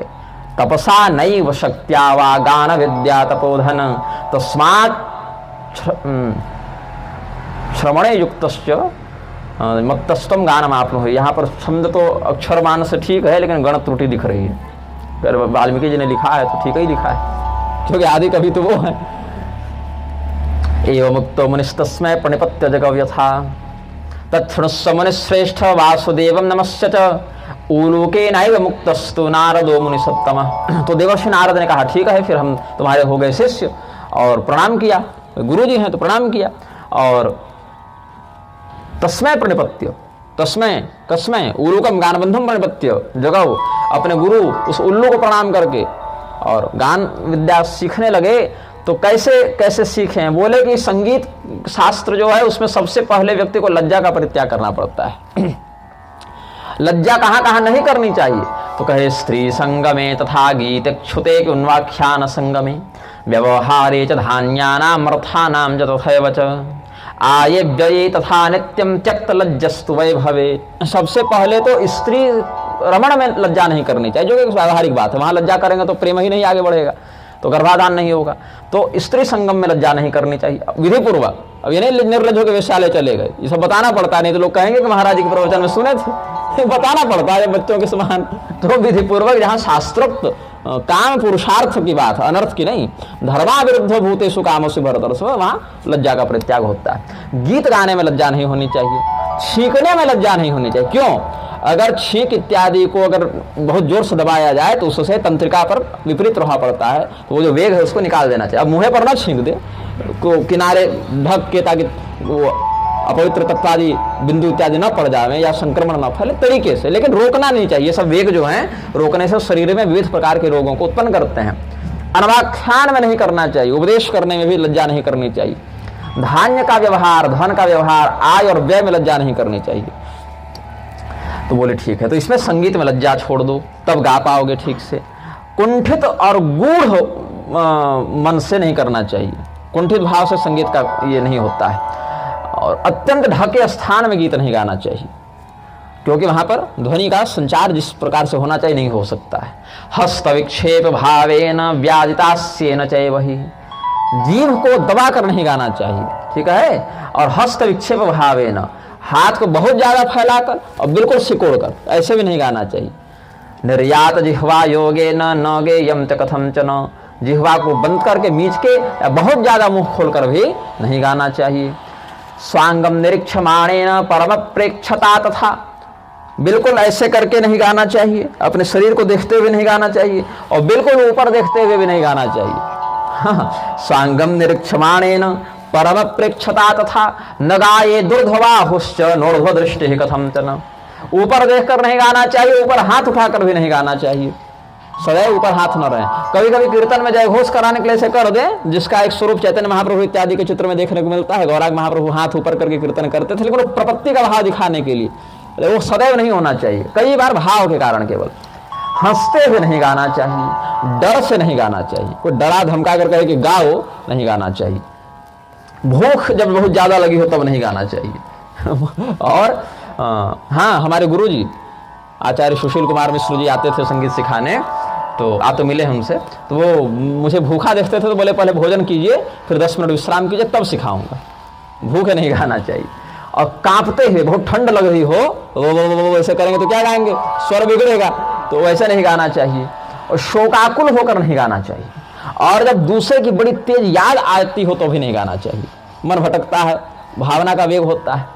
हासो भयम क्षुधा कंप शोको न्यस्य स्मृतिस्त्रिषा, प्यास लगने पर भी नहीं। नैतानि सप्तरूपाणि गान योगे महामते, भगवान के कीर्तन वाला गान योग के लिए, बाकी तो जिसको जैसे गाना गाएगा ही, प्रेमिका के वियोग में रोएगा ही, लेकिन जो भगवान का कीर्तन करने बैठा उसके लिए सब बातें हैं। दूसरे की याद में या प्यास से होकर नहीं गाना चाहिए। एक हाथ से ताल देकर नहीं गाना चाहिए, या तो बढ़िया से ताली बजाइए। हाँ, अब कई बार क्या है कि वाद्य यंत्र एक हाथ में तो कर सकते हैं, लेकिन अगर एक हाथ खाली है तब सिर्फ एक हाथ से, केवल एक हाथ से न करे, फिर विधिपूर्वक ताली बजाए। अब कई बार क्या है कि एक हाथ में मंजीरा इत्यादि कुछ पकड़े हुए हैं या खड़ताल पकड़े हुए हैं, वो बजा रहे हैं, तब एक हाथ खाली है तो चलो ताल दे दिया, लेकिन अगर दोनों हाथ खाली हैं तो फिर एक हाथ से ताल न दे। घबराए हुए भूखे प्यासे व्यक्ति को किसी प्रकार से गान नहीं करना चाहिए, अंधकार में नहीं गाना चाहिए। ये सब कुछ अनुशासन बताए हैं। नैक हस्तेन शस्येत ताल संघट्टनम मुने क्षुधार्तेन भयार्तेन तृषार्तेन तथैव च गान योगो न कर्तव्यो नांधकारे कथंचन एवमादीनि योग्यानि कर्तव्यानि महामुने। ऐसा कह के उलूक ने कुछ अनुशासन बताए संगीत के और कहा कि अब आप अभ्यास कीजिए। तो 1000 वर्ष तक उसने, वो भी दिव्य 1000 वर्ष तक, मतलब मनुष्यों के अनुसार 36,000 वर्ष तक उसने पढ़ाया। 36,000 वर्ष तक पढ़ाने वाला भी किस स्तर का और पढ़ने वाला भी किस स्तर का। एवं मुक्तस्य भगवान नारदो विधि रक्षणे अशिक्षत तथा गीतम दिव्य वर्ष सहस्रकम। भाई भजन ऐसा हो कि भगवान खींचे चले आवे ना, तो भगवान को बुलाने के लिए वो भाव जगना चाहिए, वो दृढ़ता, वो सूक्ष्मता होनी चाहिए, तो तैयारी में समय लगेगा। तो वीणा के समस्त स्वर और 46,000 प्रकार से गाना सीख गए वो।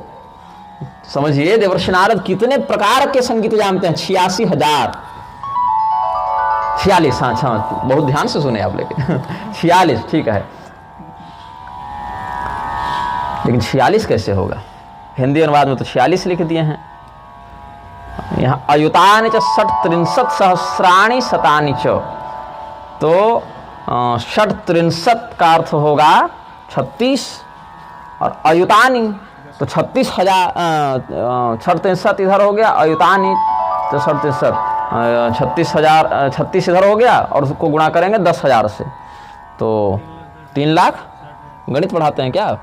हाँ, लेकिन ठीक बोले, चलिए ठीक है, 3,60,000 और सहस्राणि शतानि च, सहस्र और शत, तो शत सहस्र मतलब 1 लाख, तो 3,60,000 गुणा 1 लाख। और इतने प्रभेद से स्वरों को उन्होंने सीखा है। शब्द ब्रह्म की यह व्याख्या है। तो अनुवादक ने गलत अनुवाद किया है। 46 सहस्र कैसे होगा, इसमें कोई 46 ही नहीं बनेगा ना, 67 लिख दिया तो 46 कैसे बनेगा, है ना। तो ये हिंदी अनुवाद वाले का प्रमाद है, लेकिन पांडे जी ने बड़ा सुंदर ध्यान दिलाया, रमाकांत पांडे जी ये हैं, तो इसका अर्थ शोधन हो गया, नहीं तो कोई बाद में टोकते कि श्लोक कुछ और करें, अर्थ कुछ और बता रहे हैं। धन्यवाद। तो स्वराणाम भेद योगे न ज्ञातवान मुनि सत्तम, ऐसी कथा सुननी चाहिए। ततो गंधर्व संघाश्च किन्नराणाम तथा गणाः मुनिना सह संयुक्ता प्रेत युक्ता स्तुते भवन। तो देवर्षि नारद का बड़ा सम्मान हुआ कि आपने बहुत बड़ी डिग्री ले ली। इन समस्या क्या है कि इतना जो स्वर भेद है उसका नित्य अभ्यास करना कितना कठिन कार्य है। हाँ, तो समय भी दिए, 36,000 वर्ष सीखे भी हैं, तो 36,000 वर्ष में तो उनकी जैसी प्रज्ञा वाला व्यक्ति सीखेगा ही, लेकिन अभ्यास कैसे करें। तो जब गाने बैठते तो थ्योरी तो सब जानते थे, विषय तो सब जानते थे, लेकिन अभ्यास की कमी होने लगी। तो विषय बहुत बड़ा है, एक एक पन्ना सब पढ़े और फिर भूल जाते क्या पढ़े थे। तो जब गीत गाने बैठते तो इनको तो लगता है कि हम ठीक नहीं गा रहे हैं, जैसे जब पाठ करते हैं तो इनको लगता है कि ठीक ही पढ़ रहे हैं, लेकिन हमारा कान लगा रहता है तो हम कहते हैं यहाँ ये होगा, यहाँ ये होगा, तो फिर सुधार लेते हैं। तो गान बंधु ने कहा कि देखिए जितना हम पढ़ाना चाहते थे उतना तो पढ़ा दिए, इतना ही हमको पता है, इतना हमने बता दिया, अब बाकी आप जितना अभ्यास करेंगे उतनी आपकी प्रतिभा विकास को प्राप्त होगी। तो गान बंधुम मुनिः प्राह प्राप्य गान मनुत्तमम ताम समासाद्य संपन्नम तम ही गीत विशारद। तो देवर्षि नारद जी ने कहा कि आपसे इस उत्तम संगीत शास्त्र को प्राप्त करके हम तो धन्य हुए। नारायण, आइए और अब बताइए कि आपकी क्या सेवा करें, हम क्या गुरु दक्षिणा दें आपको। अब आप गुरु हैं हमारे, आपने इतने वर्षों तक परिश्रम से हमको पढ़ाया है, तो फिर हमारे लायक जो उपदेश हो आप कीजिए कि आपकी सेवा करें। तो इन्होंने कहा देवर्षि नारद से कि हमको एक वरदान दीजिए, जब तक ये सृष्टि रहेगी तब तक लोग हमें याद करें, हमारा यश बना रहे और हम बहुत बुद्धिमान हों, हमारी बुद्धि अधर्म में न लगे, हम आपकी कृपा से चतुर हो जावें, हमारी बुद्धि खिल जावे। संगीत तो बढ़िया जानते हैं लेकिन चातुर्य नहीं है। तो ब्रह्मा जी का पूरा दिन जब तक रहे तब तक कल्प भर सृष्टि रहती है एक सत्र में, तो एक कल्प तक हमारा जो यश है अक्षुण्ण रहे। ब्राह्मणों दिवसे ब्राह्मण मनवः चतुर्दश, क्योंकि आयु तो इसकी एक मनवंतर थी ना, उल्लू की योनि में तो एक मनवंतर रहना था और 14 मनवंतर का कल्प होता है, तो हमको पूरे कल्प भर का यश चाहिए। ततस्त्रैलोक्य संप्लावो भविष्यति महामुने, तब फिर प्रलय हो जाएगा। तो प्रलय हो जाएगा तब तो कोई ज़्यादा बात नहीं, लेकिन जब तक प्रलय न हो तब तक लोग हमें याद रखें, हमारे यश को आप अक्षुण्ण बनाए रखें और मन से ही हमारे बुद्धि में चातुर्य का उद्भव हो जाए। तो देवर्षि नारद ने कहा कि ये तो बड़ी छोटी बात आपने मांग ली ये तो बहुत सामान्य सा आपने आशीर्वाद मांगा है। तो जाइए हम आपको ये आशीर्वाद देते हैं और एक आशीर्वाद और देते हैं कि ये कल्प तो ठीक है जैसा रहेगा, लेकिन अगले कल्प में आप भगवान विष्णु के वाहन बनेंगे, आप गरुड़ बनेंगे। तो गरुड़ जी के रूप में यही गानबंधु उलूक का अगले कल्प में पुनर्जन्म। उलूकम प्राह देवर्षि सर्वं तेस्तु मनोगतम अतीते कल्प संयोगे गरुड़स्तम भविष्यसि। और भगवान का आप गुणगान करते रहते हैं, आपकी कृपा से हमने ये विद्या सीखी, तो आपको भगवान का सायुज्य मोक्ष भी मिलेगा, आपका कल्याण हो, आप प्रसन्न रहें। तो आप जो हैं सो इस प्रकार से हमारे आशीर्वाद को ग्रहण करें। ऐसा कह के देवर्षि नारद बड़े क्रोध से तुम्बुरु के घर में गए कि अब हमसे संगीत की प्रतियोगिता करो। वैकुंठ में तो बड़ा तुमने हमें नीचा दिखाया ना, अब हमें तुम पराजित करो, अब होगा मुकाबला। आजकल महफिल जमती है, जुगलबंदी होती है, तो दो मंच लगते हैं, फिर गायक एक दूसरे को संगीत में पराजित करने का प्रयास करते हैं। तो तुम्बुरु के पास गए तो देखते हैं तुम्बुरु के घर के बाहर हजारों हजार स्त्री और पुरुष छत विछत पड़े हुए हैं। हजारों हजार स्त्री पुरुष जो हैं उनके किसी का हाथ नहीं, किसी का पैर नहीं, सब लहू लुहान एकदम जैसे किसी ने बहुत मार काट मचाई हो। तो बहुत सी स्त्रियां थी वहां पर और बहुत से पुरुष थे। तो किसी की अंगुली नहीं, किसी की छाती नहीं, किसी का हाथ पैर नहीं, किसी का माथा नहीं, किसी का नाक नहीं, किसी का कान नहीं, सब ये छत विछत शरीर वाले थे। तो देवर्षि नारद को बड़ी दया आई, तो वो गए, बोले कि अरे इतना बड़ा अत्याचार हजारों हजार लोगों के साथ, और मारा किसी को नहीं है, मरा कोई नहीं है, सब जीवित हैं और सही कोई नहीं है। तो बड़े छत विछत हैं। तो कृत्तोत्तमांगांगुलिश्च छिन्न भिन्न कलेवरा पुंसस्त्रियश्च विकृतां ददर्शायुतशो बहून् नारदेन च ते प्रोक्ता केयूयं कृत विग्रहा, कि आप लोग इस प्रकार से कष्ट पाने वाले कौन हैं। तो देवर्षि नारद, और किसने आपकी ऐसी दुर्गति की। तो उन्होंने कहा कि देवर्षि नारद ने हमारी ऐसी दुर्गति की। बोले हमने कब मारा, झूठा आरोप लगाते हैं हम पर, हम तो संगीत सीखने गए थे, अभी अभी आ रहे हैं। बोले हम लोग राग रागिनियां हैं, आप पढ़े सब लेकिन उल्टा पुल्टा कर दिए हैं, और आप किसी स्वर को कैसे लगा देते हैं, इस स्वर को ऐसे लगा देते हैं, लगाना कैसे ये पढ़े हैं आप, लेकिन जब गाने के लिए आप बैठते हैं तो सब उल्टा पुल्टा कर देते हैं। इसे लिखा है अरज और पढ़ देते हैं अजर तो लिखा सही है लेकिन अरज कहते हैं, अर्ज किया है। तो सुन लीजिए प्रभु अरज हमारी, मतलब हमारा निवेदन सुन लीजिए, अर्थ है वहां पर। तो अरज हमारी है, वहां अजर हमारी नहीं है। तो ऐसे ही नाराग रागिनियों ने कहा कि आप जो हैं भवता गीयते यर्हे तरह्यवस्थे दृशिहीनः पुनस्तुम्बुरुगानेन छिन्न भिन्न प्ररोहणम। तो आप जब गीत गाते हैं तो हमारी ऐसी दुर्गति आप कर देते हैं, हम छिन्न भिन्न हो जाते हैं, कहीं का कहीं स्वर लगता है। तो बोले अच्छा, तो तुम लोग तुम्बुरु के घर के बाहर क्या कर रहे हो। बोले यहाँ नहीं, चिकित्सा कराने आए। जब हम तुम्बुरु के पास आते हैं तो तुम्बुरु जब गान करता है तो हमारा शरीर फिर ठीक हो जाता है, हमारे छिन्न भिन्न शरीर गंधर्व के द्वारा पुनर्जीवित कर दिए जाते हैं। पुनस्तुम्बुरु गानेन छिन्न भिन्न प्ररोहणम तुम्बुरुर्जीवयते स त्वं मारयसि नारद। तुम हमें मारते हो, तुम्बुरु हमें बचाता है। तो फिर देवर्षि नारद को बड़ी चिंता होगी कि धिक्कार है, मुझे सही गुरु मिल गया, इतना 36,000 वर्ष तक परिश्रम किए और फिर भी काम नहीं बना। तो भगवान के पास फिर गए, प्रभु आपने गुरु तो बहुत सही बताया, लेकिन हम फिर भी नहीं, जितना होना चाहिए उतना नहीं निपुण हो पाए। तो श्वेत द्वीपे स भगवान नारदम प्राह माधव, श्वेत द्वीप में भगवान का एक लोक, एक धाम बताया गया है। वहीं पर नारद जी गए और भगवान से निवेदन किया। तो बोले कि ऐसा है कि तुम सीख गए हो, विषय पता चल गया है, लेकिन जितना अभ्यास तुमरू का है उतना तुम्हारा भी हुआ नहीं है, तो तुम तुमरू से जीत नहीं सकते। तो कैसे होगा प्रभु, हमको कैसे अभ्यास बनेगा? बोले अभ्यास बनेगा, गुरु के साथ बैठकर अभ्यास करते रहो, अकेले मत करो। अकेले करोगे तो सुधारने वाला कोई नहीं है ना। तुमको लगेगा कि जो हम गा रहे हैं ठीक ही गा रहे हैं। गुरु के साथ अभ्यास करो। तो किस गुरु के साथ करो? बोले अभी मत करो, अभी ऐसा करो, जब वैवस्वत मनु का मनवंतर आएगा और 28वां द्वापर आएगा तो यदुकुल में हम कृष्ण अवतार लेंगे, देवकी वसुदेव के यहाँ हमारा अवतार होगा। तो वृंदावन धाम भगवान की प्रधान लीला स्थली रही है, और उस समय तुम आना और तब पूछना, तब बताएंगे कि तुमको गुरु कहाँ मिलेगा। अभी मत पूछो। मनोर्वयवस्वतस्या, जैसे लोग कहते नहीं है कि 5 साल का बच्चा है, कहे आर्ट्स ले, साइंस ले, कॉमर्स ले, तो कहे कम से कम 9वीं पहुंच जाओ, 10वीं कर लो, 9वीं से सोचो, 10वीं से करो, तब आगे बताएंगे। 5 वर्ष में बता भी दें, क्या उसको 5-6 में समझ में आएगा ये उसे। तो अभी नहीं, अभी ठीक है, जो पढ़े उसको केवल याद रखो कि क्या क्या सूत्र बताए हैं गुरु जी ने, क्या क्या गान बंधुओं ने तुमको नियम बताए हैं, लेकिन जो तुमको अभ्यास कराएगा ऐसे गुरु का परिचय हम कृष्णावतार में देंगे। तो जब भगवान ऐसा कहे और तब तक तुम ऐसा करो, और तब तुमको तुमरू से श्रेष्ठ बना देंगे, हम चिंता मत करो, तब तुम जीत जाओगे तुमरू से, लेकिन उतना तुम धैर्य रखो।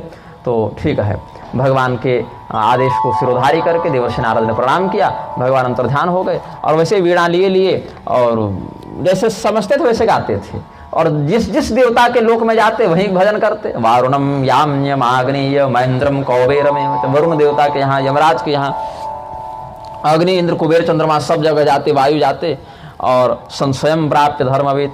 जब गाते तो संशय होता कि ठीक ही गाए कि गलत गा गए, तो थोड़ा सा जो कॉन्फिडेंस लो हो जाता है ना, आत्मविश्वास की न्यूनता हो जाती है आज के भाषा में कहें तो।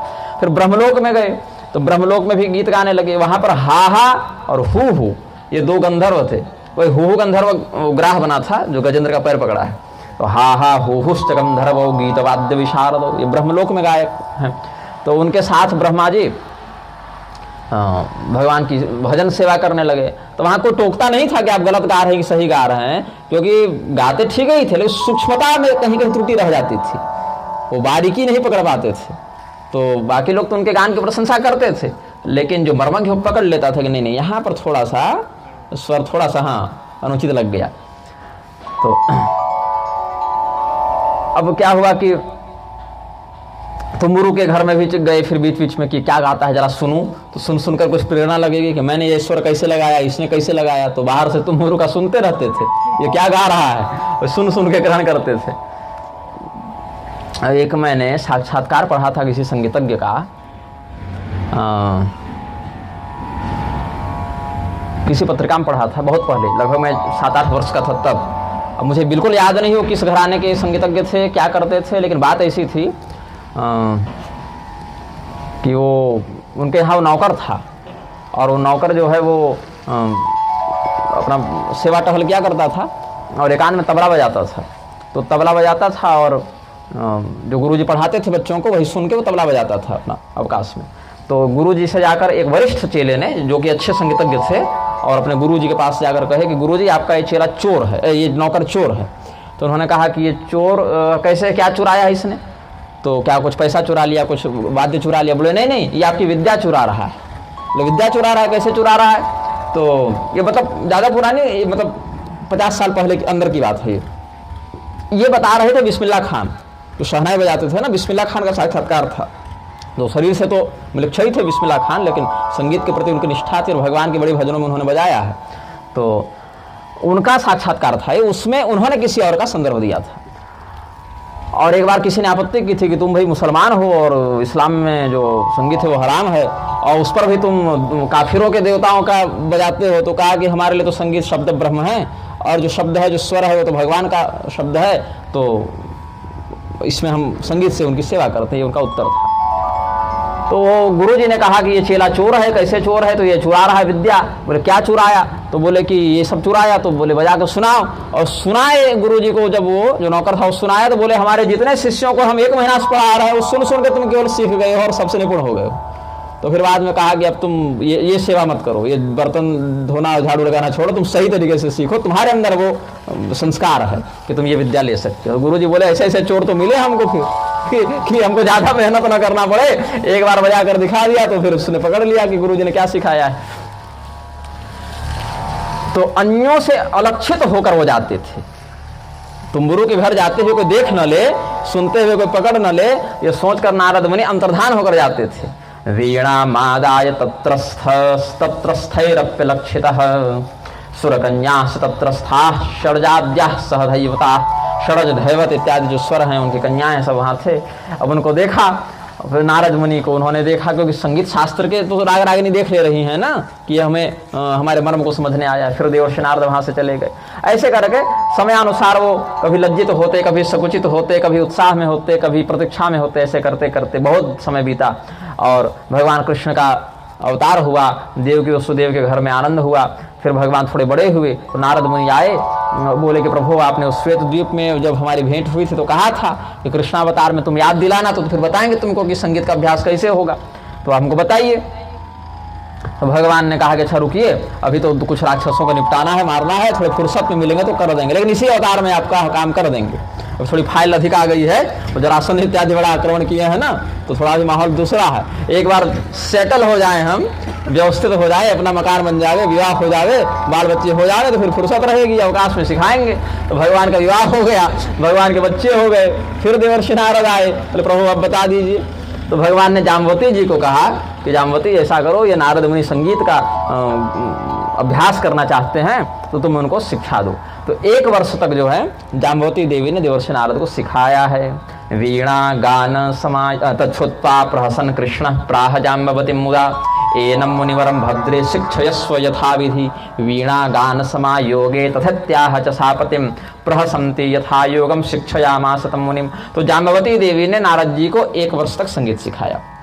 फिर 1 वर्ष पूर्ण हो गए, फिर फैकल्टी बदल गई, तो फिर उनको भेजा गया सत्यभामा जी के पास कि अब सत्यभामा जी के पास जाकर सीखो, क्योंकि अलग अलग देवियां जो हैं अलग अलग भाव और अलग अलग रस के अनुसार, अलग अलग रस हैं ना, साहित्य में 9 रस हैं, 8 पटरानियां हैं और एक भगवान कृष्ण हैं, तो 9 आचार्य हो गए उनके, तो अलग अलग रसों का वो प्रवर्तन करेंगे। और भगवती राधिका को सर्वरसमयी कहा गया, सभी रस भगवती राधिका में हैं, और उसमें से भगवती राधिका से फिर भगवान कृष्ण और उनसे फिर 8 अन्य रसों का विस्तार होता है, जिसमें श्रृंगार रस प्रधान कृष्ण भगवान है और शेष रसों का व्यवहार अन्य पटरानियों से होता है। तो भगवती सत्यभामा को प्रणाम किया उन्होंने। तथेत्युक्त्वा सत्यभामां प्रणिपत्य जयो मुनिः तया स शिक्षितो विद्वान् पूर्णे संवत्सरे ततः। फिर 1 वर्ष वहां सीखा उनके पास। फिर कहा अब रुक्मिणी जी के पास चले जाओ। तो वासुदेवन युक्तो सो रुक्मिण्याः सदनं गतः अंगनाभिस्तत्रत्याभिर्दासीभिर्मुनि सत्तमः। 1 वर्ष वहां सीखा। फिर 1 वर्ष जब उन्होंने सिखाया तो नहीं, इसको थोड़े ऐसे समझिए, बात तो हम बोल चुके, लेकिन ये बार बार बदल क्यों रहे थे गुरु, इसके पीछे एक और कारण है जो थोड़ा सा मैं बताना बीच में भूल गया। 1 वर्ष इन्होंने सिखाया, तो जो सिखाना था सिखाया, लेकिन थक गई ये जाम्बवती जी सिखा कर, बोले कि अब दूसरे के पास जाकर सीखो, मेरा हो गया। तो सत्यभामा जी ने फिर 1 वर्ष सिखाया। फिर वो बोले अब हम भी थक गए भैया, दूसरे के पास जाकर सीखो। फिर वो रुक्मिणी जी के पास गए, वहां 1 वर्ष सीखा तो न स्वरम व्यत शिवई मुने, जितना समझना था उतना नहीं समझे। तो फिर उन्होंने कहा अच्छा ऐसा करो 1 वर्ष और देखती हूँ सिखाकर। तो रुक्मिणी जी ने 2 वर्ष सिखाया है, यावत संवत्सरद्वयम और ततः श्रमेण महता यावत संवत्सरद्वयम, बड़ा परिश्रम करके सिखाया रुक्मिणी जी ने, और 2 वर्ष सिखाया। फिर बोले अब सुनाओ क्या सीखे हो। तो न तो स्वरांगना प्राप तंत्री योगे महामुनि। तो सुधार तो होता था, ऐसा नहीं है कि बिल्कुल ही फेल हो जाते थे, लेकिन ग्रेस मार्क से पास होते थे, तो डिग्री तो मिल जाती थी, लेकिन अपेक्षित जो प्रतिभा सूची में नाम आना चाहिए मेरिट लिस्ट में वो नहीं आ पाता था। तो देवर्षि नारद जो हैं सभी रानियां गई उनके पास, बोले कैसा चेला पकड़ा दिए हैं हम लोग के पास, ये साल भर 2-2 साल सिखाए, 4 साल में हम लोग तीनों रानियां परिश्रम किए, लेकिन जितना पकड़ना चाहिए उतना देवर्षि नारद पकड़ नहीं पा रहे हैं। ऊपर से देवर्षि हैं, कुछ कड़ा होकर सिखा भी नहीं सकते हैं, क्रोधी है साफ दे देंगे। तो प्रभु देख लीजिए कैसे सीखेंगे। तो भगवान बोले अब हम ही को सिखाना पड़ेगा। तब तो भगवान कृष्ण जो हैं वो स्वयं सिखाने लगे। और तब जब भगवान ने अभियान अपने हाथ में लिया और स्वयं भगवान ने संगीत सिखाया है। तो परब्रह्म के माध्यम से वो ज्ञान प्राप्त करने के कारण देवर्षि नारद फिर पूर्ण संगीतज्ञ हुए। और देखिए सीख क्यों नहीं पाते थे, इसके पीछे कारण है, ईर्ष्या के कारण नहीं सीख पाते थे। भजन करने का उद्देश्य किसी को हराना नहीं होना चाहिए, भजन का उद्देश्य भगवान की प्रसन्नता होनी चाहिए। प्रसन्नता के लिए गा रहे हो तो बेसुरा भी उत्तम है, भगवान के लिए गा रहे हो, भगवान की प्रसन्नता के लिए गा रहे हो तो बेसुरा भी पूर्ण है, और दूसरे के लिए गा रहे हो तो सर्वोत्तम भी अपूर्ण है। तो देवर्षि नारद अभी तक क्यों नहीं सीख पाए? गुरुओं में कमी थी कि चेले की मेहनत में कमी थी, सब ठीक था, जो ईर्ष्या थी ना, टंकी में था छेद, कितना भी पानी भरो वो लीक कर जाता था। तो ये ईर्ष्या का जो छिद्र है उसी के कारण वो परिश्रम का जो ज्ञान वो अर्जित कर रहे थे वो बह जा रहा था। तो सबसे पहले क्या हुआ? ततो द्वेषादयो दोषा सर्वे अस्तम गता द्विज ईर्ष्या च तुम्बरो या नारदस्य च सा गता। भगवान बोले जब तक हृदय में ईर्ष्या होगी भजन पवित्र नहीं होगा। तो ईर्ष्या रहित तो होकर मेरे लिए करो ना, तुम्हारे दिमाग में तो तुम्बुर बैठा कि उसको हराना है, उसको हराना है, तो इसीलिए तुम सीख नहीं पा रहे हो। तो जब देवर्षि नारद के मन से द्वेष चला गया, देवर्षि नारद के मन से जब ईर्ष्या चली गई, तब भगवान का हाँ अब जाकर आप में वो योग्यता आई है, अब आप सर्वज्ञ हुए, सर्वज्ञ स्वम महामुनि। अब जो सीखा है आपने इतने गुरुओं से, तो कितने गुरु हो गए? 5 हो गए। एक तो गानबंधु उलूक और जामवती जी, सत्यभामा जी, रुक्मिणी जी और फिर भगवान कृष्ण स्वयं। तो ऐसे 5 गुरुओं के माध्यम से आपने जो विपंची शास्त्र ग्रहण किया है, वीणा शास्त्र ग्रहण किया है, उससे आप हमारा भजन कीजिए। और कहाँ करें पहले? तो बोले पहला आपका जो होना चाहिए परफॉर्मेंस, पहली जो आपकी उपस्थिति होनी चाहिए भगवान महादेव के यहाँ होनी चाहिए। भगवान महादेव नटराज हैं, संगीत शास्त्र के विशारद हैं, बढ़िया नृत्य करते हैं, बढ़िया गाते हैं। तो अगर वो आपको प्रशस्ति दे दें तो फिर जानिए कि आपका ये जो परिश्रम वो सफल हुआ। तो भगवान रुद्र के यहाँ गए और वहाँ भगवान का बढ़िया कीर्तन सुनाया। फिर रुक्मिणी जी, सत्यभामा जी, जामवती जी और कृष्ण जी के साथ देवर्षि नारद ने एक सामूहिक कीर्तन किया। ये सब हो गया और भगवान का प्रतिदिन इस प्रकार से गीत संगीत के माध्यम से आराधना करते हुए आज भी देवर्षि नारद बहुत से भक्तों का कल्याण करते हैं। भगवान का जो यशोगान है वो करने से मोक्ष होता है और दूसरे की कीर्ति गाने से चापलूसी होती है, नरक जाना पड़ता है। अन्यथा नरकम गच्छेद गायमानुन्य देव ही, ये सब बातें हैं। तो कर्म से, मन से, वाणी से वासुदेव परायण होकर जो कीर्तन का आश्रय लेता है उसको मोक्ष मिलता है। तो भगवती जानकी जी जो है, सीता जी जो है, वो राक्षस के गर्भ से कैसे उत्पन्न हुई, ये एक अद्भुत कथा है। अच्छा, ये जो जन्म हुआ है ना राक्षस के गर्भ वाला, वो जन्म मिथिला में नहीं हुआ है। जो सीता जी भूमि के अंदर से निकली हैं वो तो मिथिला में हुआ, जानकी जी की जन्मभूमि है। लेकिन ये जो इस कल्प की बात जो बताऊं, जिस कल्प में ऋषियों के रुधिर का आश्रय लेकर उन्होंने प्राकट लिया, वहां मिथिला में कुरुक्षेत्र में जन्म लिया उन्होंने। आगे बताऊंगा वो प्रकरण। तो यथा यहाँ पर कथितमिदम पूर्वम, अपूर्व कथा है ना, पहले इस कथा का वर्णन कहीं किए नहीं थे। आनंद रामायण के बाद में लिखा ना, पहले तो अद्भुत रामायण लिखा है, पहले आर्ष रामायण, फिर उसी के उत्तरकांड के पीछे अद्भुत उत्तर भाव से अद्भुत रामायण लिखा है। तो 24 और 1 25,000 श्लोक हो गए। पंचविंशति सहस्री संहिता सप्तकांडिका सर्गैः प्रबंध बहुला सरस्वत्यानुग्रहात्, जो बृहद्धर्म पुराण का श्लोक हमने कल बताया था। तो कथितमिदम पूर्वम जानकी जन्म पूर्वम श्रुति सुखमति गुह्यम स्नेहतस्तेति बाह्यम कलुषकुल विपक्षम भव्यदानैक दक्षम नृभिरविरतवन्द्यम सर्वदेवाभिनन्द्यम। प्रेम से बोलिए आनंद कंद भगवान की जय। यथा सा शोणितोद्भूता राक्षसी गर्भ संभवा यथा भूमितलोत्पन्ना जानकी स यथा ही सा सीता तत्णु विप्रेन्द्र वर्णयामि तवानघ दशास्यो रावणो नाम तपस्तप्तुम मनो दधे। अब जिस प्रकार से देवर्षि नारद के शाप के कारण भगवती लक्ष्मी ने ऋषियों के रुधिर का अस्त्र लेकर राक्षसी के गर्भ से जन्म लिया और फिर भूमि में प्रविष्ट हुई, फिर वहां से निकली, वो सब बात बताता हूँ।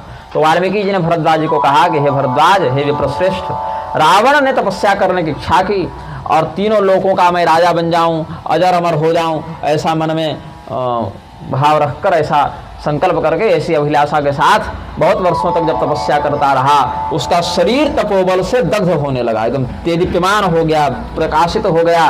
तो जब उसकी तपस्या के तेज से सभी लोग जलने लग गए तो देवता लोग ब्रह्मा जी के पास गए, बोले कि इसको वरदान दे के दूर कीजिए, भले बाद में अत्याचार करेगा लेकिन अभी तो छोड़ दे हम लोगों को, ये तो तपस्या कर करके भस्म कर देगा सबको। तो देवर्षि नारद इत्यादि ब्रह्मर्षियों से स्तुत्य होकर देवर्षि नारद इत्यादि के साथ ही वहां पहुंचे हैं ब्रह्मा जी।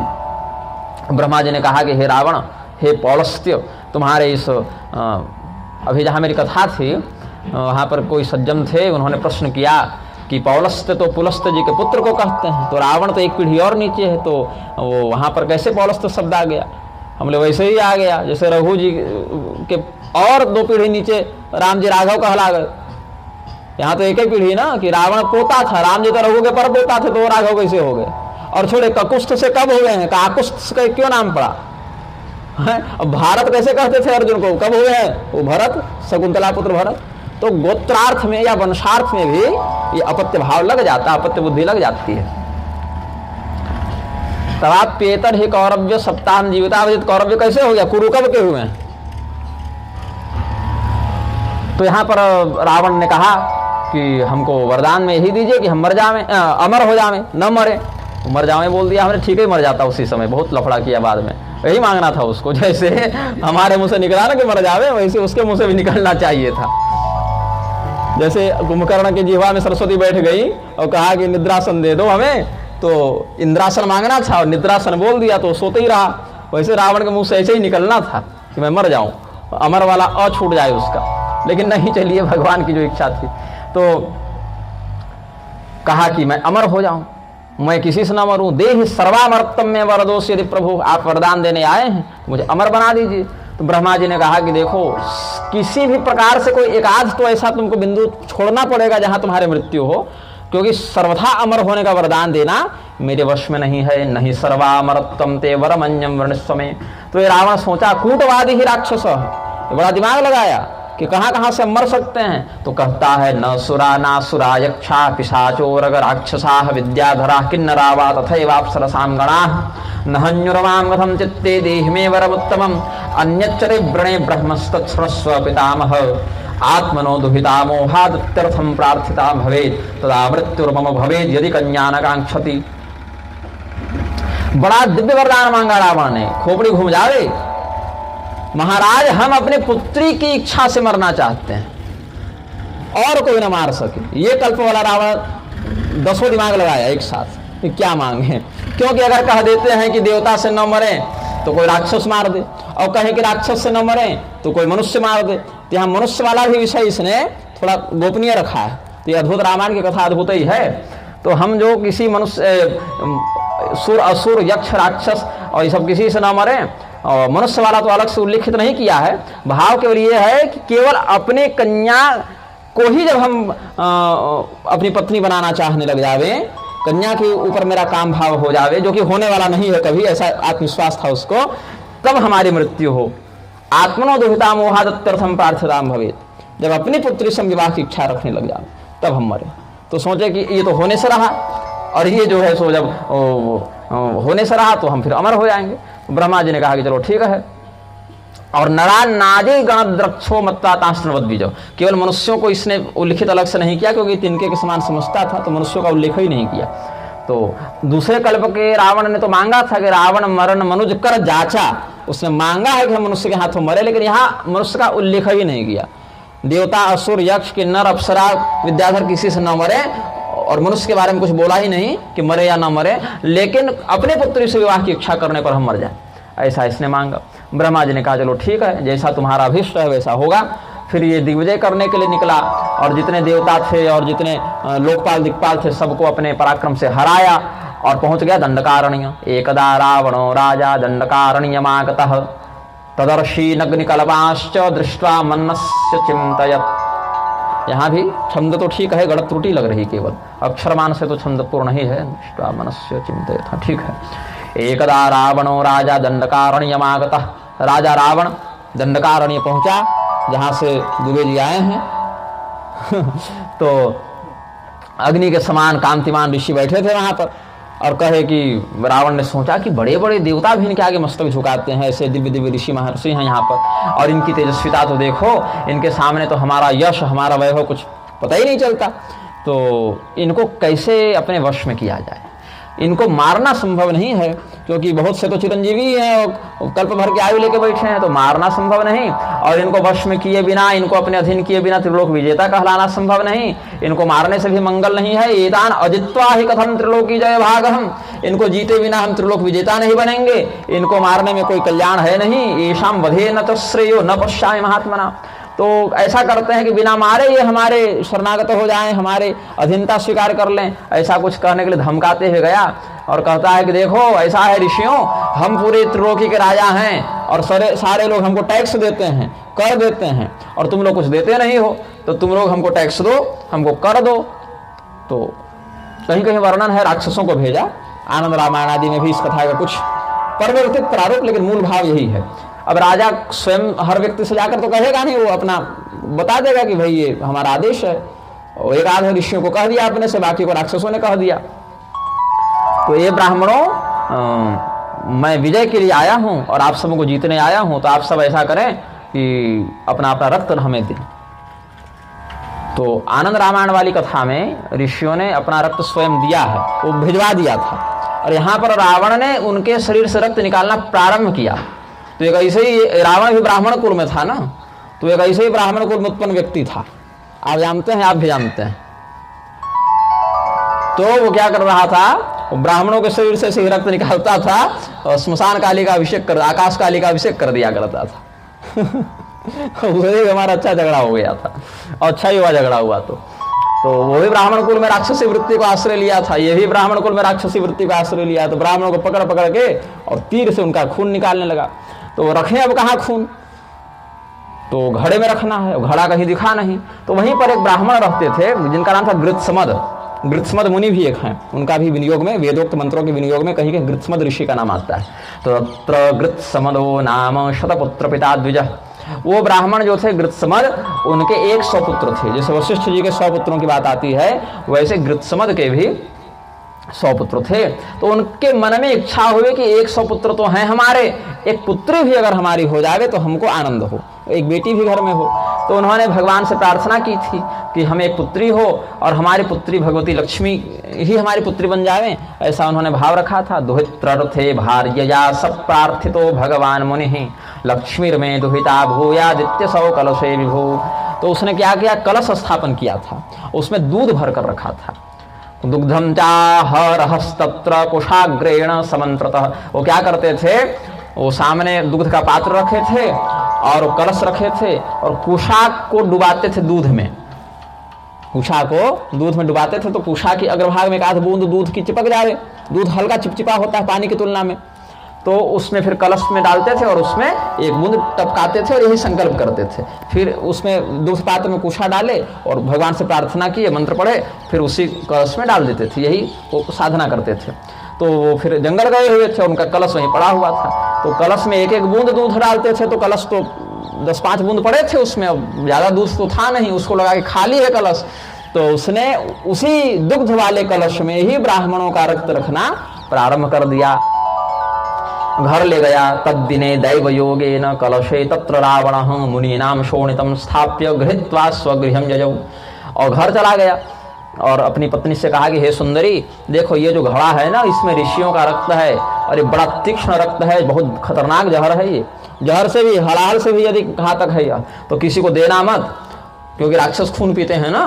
तो किसी को मत देना कि मेहमान को चाय पानी कॉफी देते हैं तो आज ऋषियों वाला रक्त पिलाती हूँ, देखिए ऐसा मत दे देना, मर जाएगा वो। तो राक्षसों को भी ये रुधिर नहीं पीना चाहिए, वो पचा नहीं पाएंगे, और किसी को देना भी मत, इसको ऐसे सुरक्षित कर दो।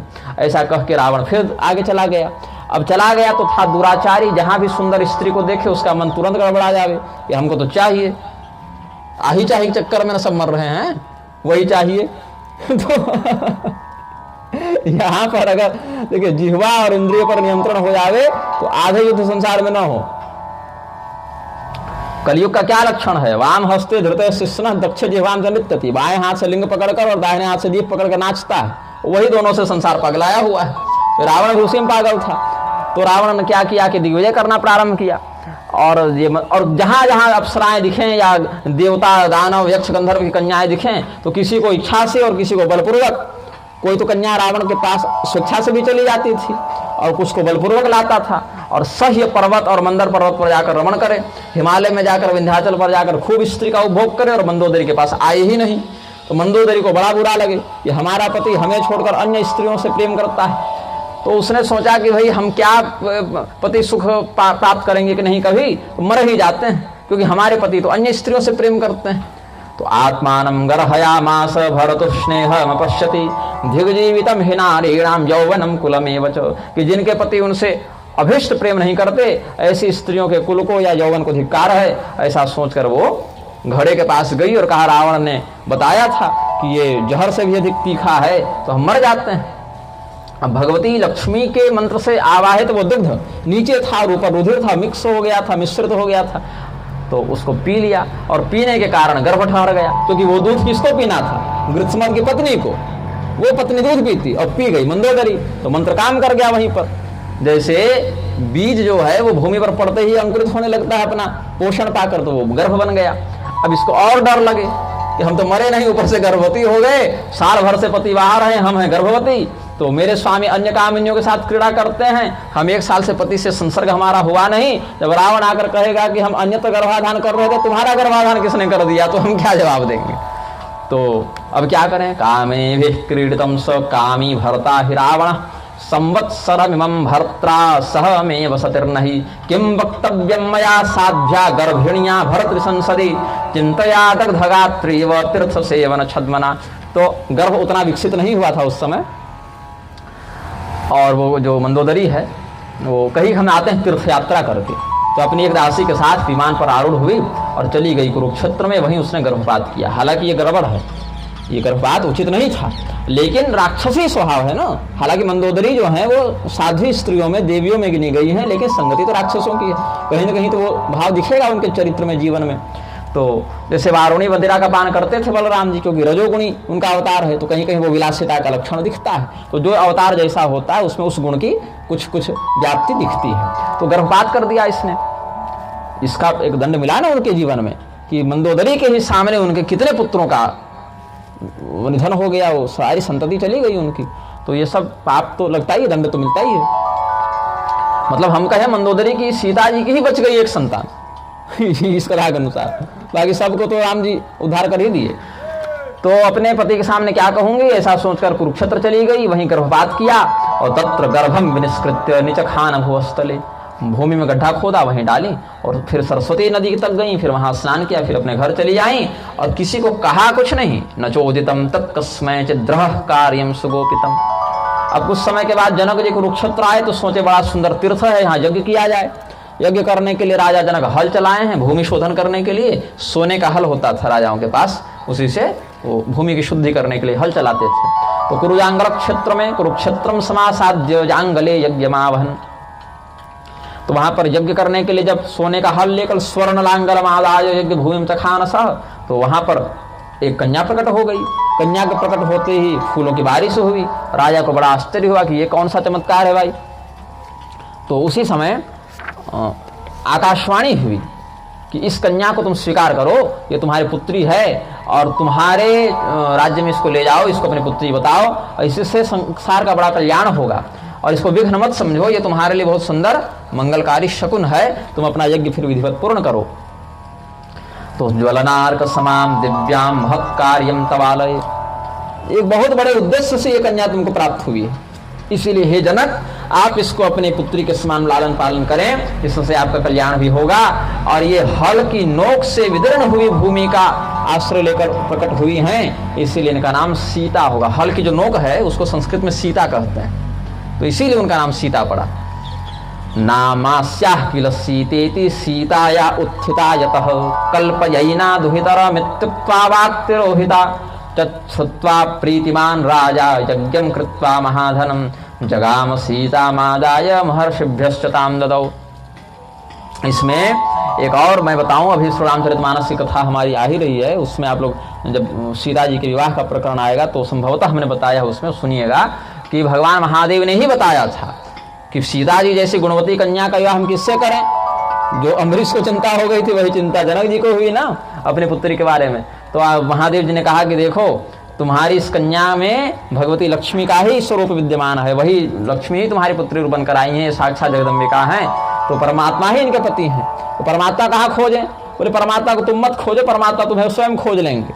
तुम बस एक प्रतिज्ञा करो कि हमारा जो धनुष तुम्हारे यहाँ पड़ा हुआ है वो धनुष जो तोड़ेगा वही हमारी कन्या से विवाह करेगा। तो शिव जी के ही कहने पर, शिव जी के ही आदेश का अनुसरण करते हुए राजा जनक ने धनुष भंग वाली प्रतिज्ञा रखवाई थी कि भगवान के अलावा शिव जी का धनुष कोई तोड़ेगा नहीं, तो जो तोड़ेगा वो साक्षात नारायण होंगे, वही हमारे जामाता होंगे। इस प्रकार से जानकी जी के जन्म का हमने संक्षेप में वर्णन किया है। जनक दुहितृ जन्म श्रावयित्वा श्रुत्वा न पुनरिह जन्म प्राप्नुयात् पुण्यवाश्च दशरथ सुत कांता तस्य गेहं कदाचित् विसृजति नहि सर्वैः पातकैर्मुच्यते च। प्रेम से बोलिए आनंद कंद भगवान की जय। अब ये कथा फिर सीधे कहाँ पहुंचती है? भगवती जानकी जी के विवाह में। अद्भुत रामायण में बहुत आगे आगे कथाओं को ले गए हैं, क्योंकि सीता जी के चरित्र पर अब ध्यान देना है ना प्रधानता से। तो सीधे विवाह तक पहुंचे। राम सीता परिणयम कृत्वा दशरथादिभिः भ्रातृभिश्चापि सहितो भार्यया सह सीतया अयोध्याम गन्तुमारेभे नाना वाद्य पुरस्सरम। विभिन्न प्रकार के वाद्य यंत्रों से सुशोभित श्री राम जी की बारात जब भगवान विवाह कर चुके तो वापस अयोध्या लौट रही थी। वहीं पर पहुंचे कौन? आर्चीक नंदनो रामो भार्गवो रेणुकासुतः। आर्चीक नंदन, आर्चीक मतलब ऋचिक के पुत्र, तो री का अर हो जाता है ना, तो जैसे ऋषि का आर्ष बन जाता है वैसे ही ऋचिक का आर्चिक बन जाएगा। तो आर्चिक कौन हो गए? जमदग्नि हो गए। आर्चिक नंदन मतलब जमदग्नि नंदन, जो रेणुका पुत्र भृगुवंशी राम हैं। ये कौन राम है? भृगुवंशी परशुराम हैं। तो भगवान महादेव के धनुष के टूटने का स्वर सुनकर वो आए थे वहां पर, और भगवान श्री रामचंद्र जी से उनका अच्छा खासा विवाद हुआ है, और शस्त्र धारण करके आए थे भगवान से भिड़ने के लिए। तो राम जी बड़े प्रसन्न हुए और बोले कि आप बताइए कैसे आप पधारे, आप क्या आदेश है बताइए, हम आपकी सेवा करें। स्वागतम ते मुनिश्रेष्ठ किं कार्यम करवाणि ते प्रोवाच भार्गवो वाक्यम स्वागतेन किमस्ति में। तो परशुराम जी भड़क गए, बोले स्वागत क्या करते हो? एक तो मेरे गुरु जी का शिव जी का धनुष तोड़ दिए हो, ऊपर से स्वागत करते हो। देखो ये धनुष मेरा देख रहे हो राम, इतने पराक्रमी हो तो थोड़ा मेरा इस धनुष पर भी प्रत्यंचा चढ़ाकर दिखाओ। तो परशुराम जी से श्री रामचंद्र जी ने कहा कि हे महर्षि, अब देखिए हम पर आक्षेप मत कीजिए। क्षत्रिय और ब्राह्मण भिड़ते हैं तो अच्छा परिणाम नहीं होता है। क्षत्रिय तो ब्राह्मण के अनुकूल रहें और ब्राह्मण क्षत्रिय का आशीर्वाद दें, इसी में दोनों का भला है। लेकिन दोनों एक दूसरे के प्रति विरोधी चिंतन करें तो दोनों की अहित होता है। कि व्यासपीठ है और राजपीठ है, दोनों का सामंजस्य होना चाहिए। पूरी के शंकराचार्य जी कहते हैं कि राजपीठ को व्यासपीठ के अनुकूल रहना चाहिए, और हम राजपीठ हैं या व्यासपीठ हैं, और भिड़ेंगे दोनों तो क्या होगा? विस्फोट होगा ना, व्यवस्था होगी। उस पर भी हम तो इक्ष्वाकुवंशी क्षत्रिय हैं, चुनौती को ऐसे सहकर भूल नहीं सकते, हम तो उत्तर देंगे। लेकिन आप ब्राह्मण हैं तो ये धर्म संकट की स्थिति उत्पन्न मत कीजिए। तो इक्ष्वाकुणाम विशेषेण बाहुभ्रियेण कथनम तमेवं वादिनम तत्र रामो वचनम अब्रवीत। तो परशुराम जी बोले दोनों राम ही हैं, एक दाशरथी राम, एक जामदग्नि राम। तो एक कोदंडपाणि और एक परशुपाणि। तो ऐसे धनुष उनके पास भी है, लेकिन प्रधानता उनके फरसे की है, क्योंकि फरसा साथ में पैदा हुआ था ना, माता की गर्भ से ही फरसा लेकर आए हैं। ये भी एक शास्त्रीय प्रमाण मिलता है। कालिका पुराण की परंपरा में कहते हैं कि परशुराम जी फरसा के साथ ही जन्मे थे। उनको पता था सिलेबस क्या है मेरा, जनता किससे बात समझेगी उसकी तैयारी पहले करके आए थे वो। और एक मत यह भी है, संप्राप्य खंड परशोह परशु प्रसन्नात्, शिव जी की तपस्या करके उन्होंने फरसा प्राप्त किया। यह भी एक शास्त्रीय मत प्राप्त था। शिव जी वाली तपस्या ब्रह्मांड पुराण में वर्णित है। तो यहाँ पर बोले परशुराम जी को देखो उपदेश मत करो, उपदेश करना ब्राह्मण का काम है, वो हम कर लेंगे। अलंवागुपदेशेन धनुरायच्छ राघव ततो जग्राह रोषेण क्षत्रियर्षभसूदनम। परशुराम जी ने राम जी को धमकाया कि देखो ऐसा है कि उपदेश मत दो हमको कि ब्राह्मण को क्या करना चाहिए, क्षत्रिय को क्या करना चाहिए, जो कह रहे हैं सो करो, इतने पराक्रमी हो तो धनुष पर प्रत्यंचा चढ़ाओ।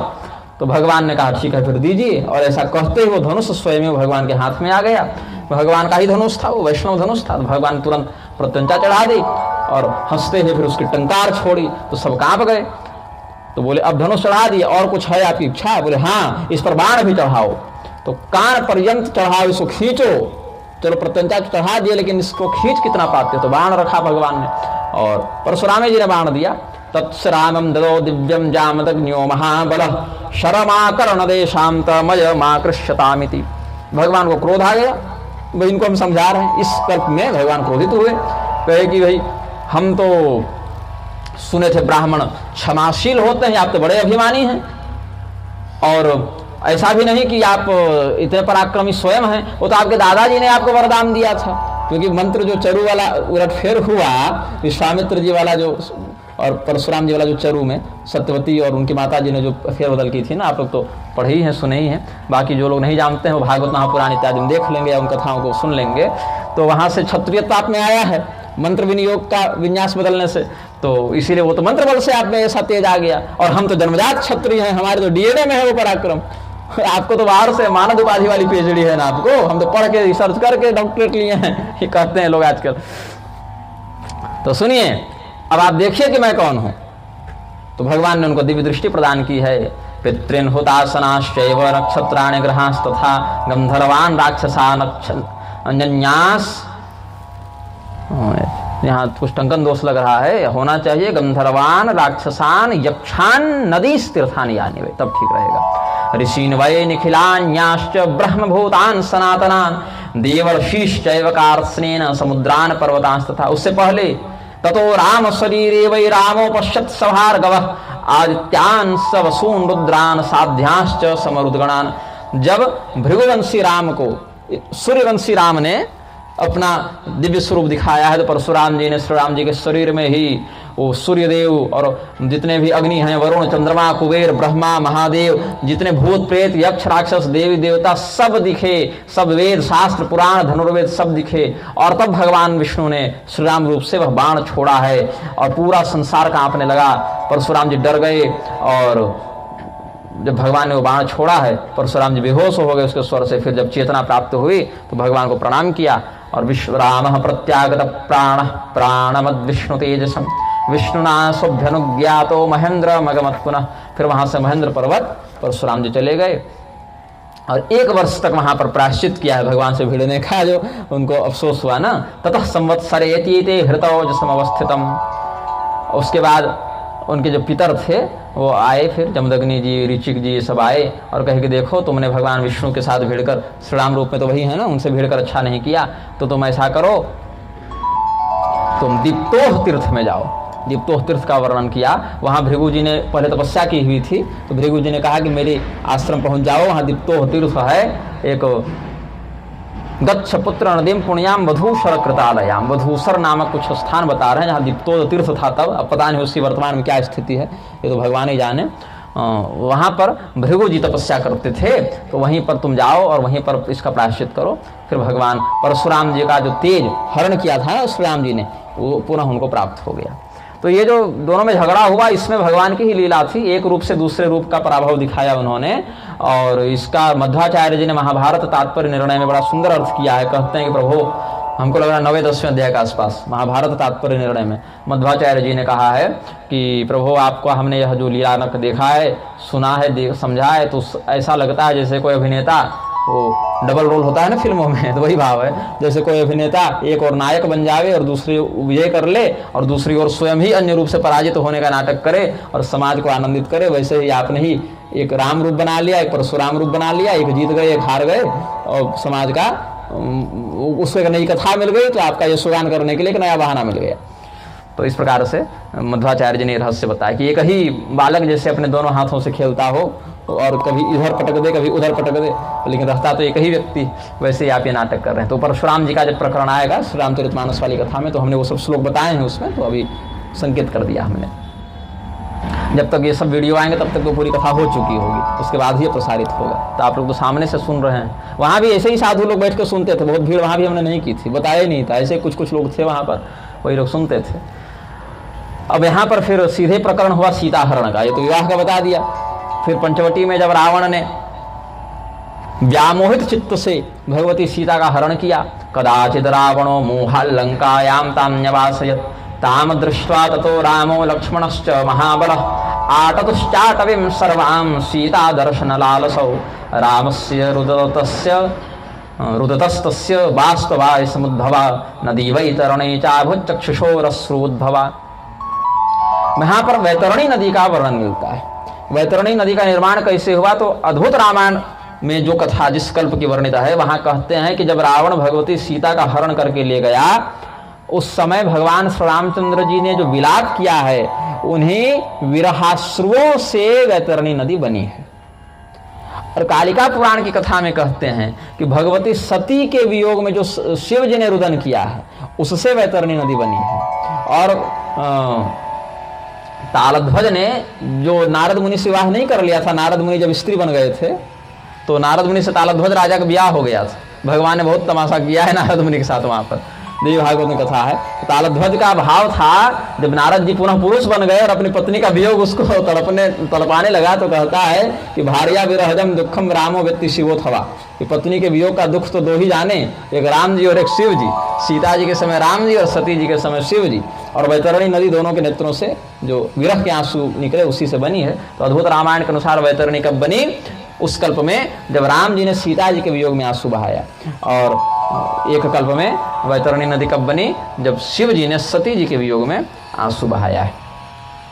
तो ऐसे ही भगवान विरह लीला का प्रदर्शन करते हुए ऋष्यमुख पर्वत तक गए। ऋष्यमुख मगाद रामो लक्ष्मणेनानुजेन च पंचभिर्मंत्रभिः सार्धं सुग्रीवो नाम वानरः यत्रास्ते बाली भयतः सोपश्यद् राम लक्ष्मणो। तो बाली के भय से भयभीत होकर अपने 5 मंत्रियों के साथ वानरराज सुग्रीव ऋष्यमुख पर्वत में अज्ञातवास कर रहे थे, शरण गढ़े हुए थे।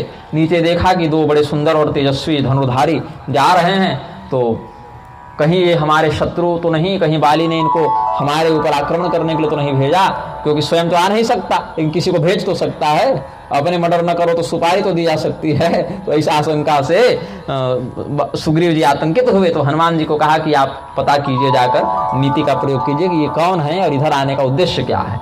तो प्रास्थापयद हनुमंतम भिक्षु रूपेण वानरम। तो हनुमान जी हैं तो वानर स्वरूप में, लेकिन भिक्षु का रूप बनाकर गए। और जब वहां गए निकट, तो दोनों में परस्पर संवाद हुआ, एक दूसरे का परिचय प्राप्त किया दोनों ने। भगवान ने फिर हनुमान जी को अपना परिचय दिया। और फिर यहाँ पर जो वर्णन है उसके अनुसार इस समय इस कल्प में भगवान ने अपना वैष्णव स्वरूप उनको दिखाया। शंख चक्र गदा पाणिम वनमाला विभूषितम श्रीवत्स वक्षसं देवं पीतवास समच्युतम लक्ष्मी सरस्वतीभ्यां च संस्कृतो भय पार्श्वकम ब्रह्मपुत्र सनंदाद्य स्तूयमानम समम ततः। ऐसे करके दिखाया कि मैं वही वैकुंठाधिपति नारायण हूँ। वही शंख चक्र गदा पद्म दिखा दिया। और यही लक्ष्मण जी शेषनाग हैं। ऐसा शेषनाग की सज्जा पर हम बैठे हैं, और बड़े बड़े देवता और लक्ष्मी सरस्वती सनकादि मुनि नारद ब्रह्मा सब हमारी स्तुति कर रहे हैं, ऐसा दिखा दिया। तो जब भगवान का वह दिव्य ब्रह्म रूप देखा हनुमान जी ने, तो बड़ा हर्ष हुआ, बड़े भाव में गदगद हुए। भगवान को बार बार ऐसे आंख साफ साफ करके देखते थे कि कहीं कोई माया तो नहीं, कहीं कोई सपना तो नहीं। और अद्भुत रूप देखकर प्रणाम किया है। और तब बताया कि मैं सुग्रीव का मंत्री हनुमान हूँ। और सुग्रीव जी ने भेजा है कि देखियो जरा कौन आ रहा है। सुग्रीवेण प्रेषितो हम युवाम ज्ञातुमागतः। तो दृष्ट्वा युवां च द्विभुजौ चापबाण धरो परम आगत्य चाम यथा दृष्टम वद में को भवानिति। तो इसलिए प्रभु हम उस समय आपको न पहचान सके, आप तो हमारे आराध्य हैं, आप तो साक्षात परमात्मा हैं। और सुग्रीव जी ने जो हमसे पूछने के लिए कहा ना, तो मेरे मन में उन्हीं की बात अधिक बैठ गई कि जाकर पता लगा कर आओ। हम ज्ञान दृष्टि का प्रयोग न कर सके, और आशा भी नहीं थी कि अभी आप ही मिल जाएंगे सीधे सीधे। तो हम क्षमा चाहते हैं कि आपसे आपका परिचय पूछने का दुस्साहस किया हमने। तो भगवान से ऐसा कहकर बड़े व्याकुल भाव से कि हमसे अपराध हो गया कि आपका परिचय पूछा, हमको पहले ही पहचान लेना था, इतना विवेक तो होना था अपने आप में। तो फिर हनुमान जी डरते हुए कंपित होकर ऐसे भी गए ना, वो कहा उन्होंने कि प्रभु हम तो मूर्ख हैं, जड़ हैं, वानर हैं, आपको न पहचान सके तो इसमें हमारा क्या दोष। लेकिन आपने भी हमको भुला दिया क्या, जो आप पूछ रहे हैं कि तुम कौन हो। एक में मंद मोह बस कुटिल हृदय ज्ञान पुण्य प्रभु मोहि विसारे दीन बंधु भगवान। बड़ा मार्मिक प्रसंग है ये। तो इति पवन सुतम तम व्याकुलम व्याहरंतम किमिति कथमत्मिति इदं कंपमानं प्लवंगम कृतकरपुटमौलिं संविधेयं ब्रुवंतं मधुरतरमुदारं रामचंद्रो ब्रवीत्तम। तो भगवान ने हनुमान जी को अपने चरणों से उठाया, गले लगाया, बोले कोई बात नहीं, मैं आपको अपने ब्रह्म रूप का ज्ञान देता हूँ। तो हनुमान जी को श्री रामचंद्र जी ने अद्भुत रामायण में भी एक गीता सुनाई है। जैसे उधर श्री राम गीता है ना, आनंद राम अध्यात्म रामायण में भी है, और एक श्री राम गीता तत्व सारायण में भी है जो हनुमान जी को सुनाई है।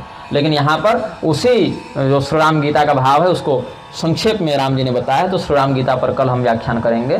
आज 10 सर्ग तक पहुँचे, तो ऐसे 5-5 कुछ सर्ग रोज रोज करेंगे। तो आज 10 सर्ग तक की कथा कहते हैं हम, उसके बाद कथा को पूर्ण कर रहे हैं। भगवान के नाम का संकीर्तन करें। श्री राम जय जय राम, श्री राम श्री राम जय जय राम, श्री राम श्री राम जय जय राम, श्री राम कौसल्या के प्यारे राम, कौसल्या के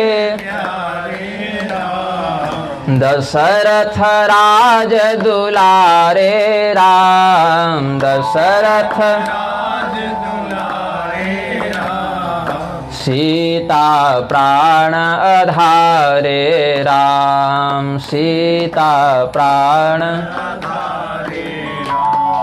श्री राम जय जय राम, श्री राम प्रेम से बोलिए आनंद कंद भगवान की, श्री सीता रामचंद्र भगवान की।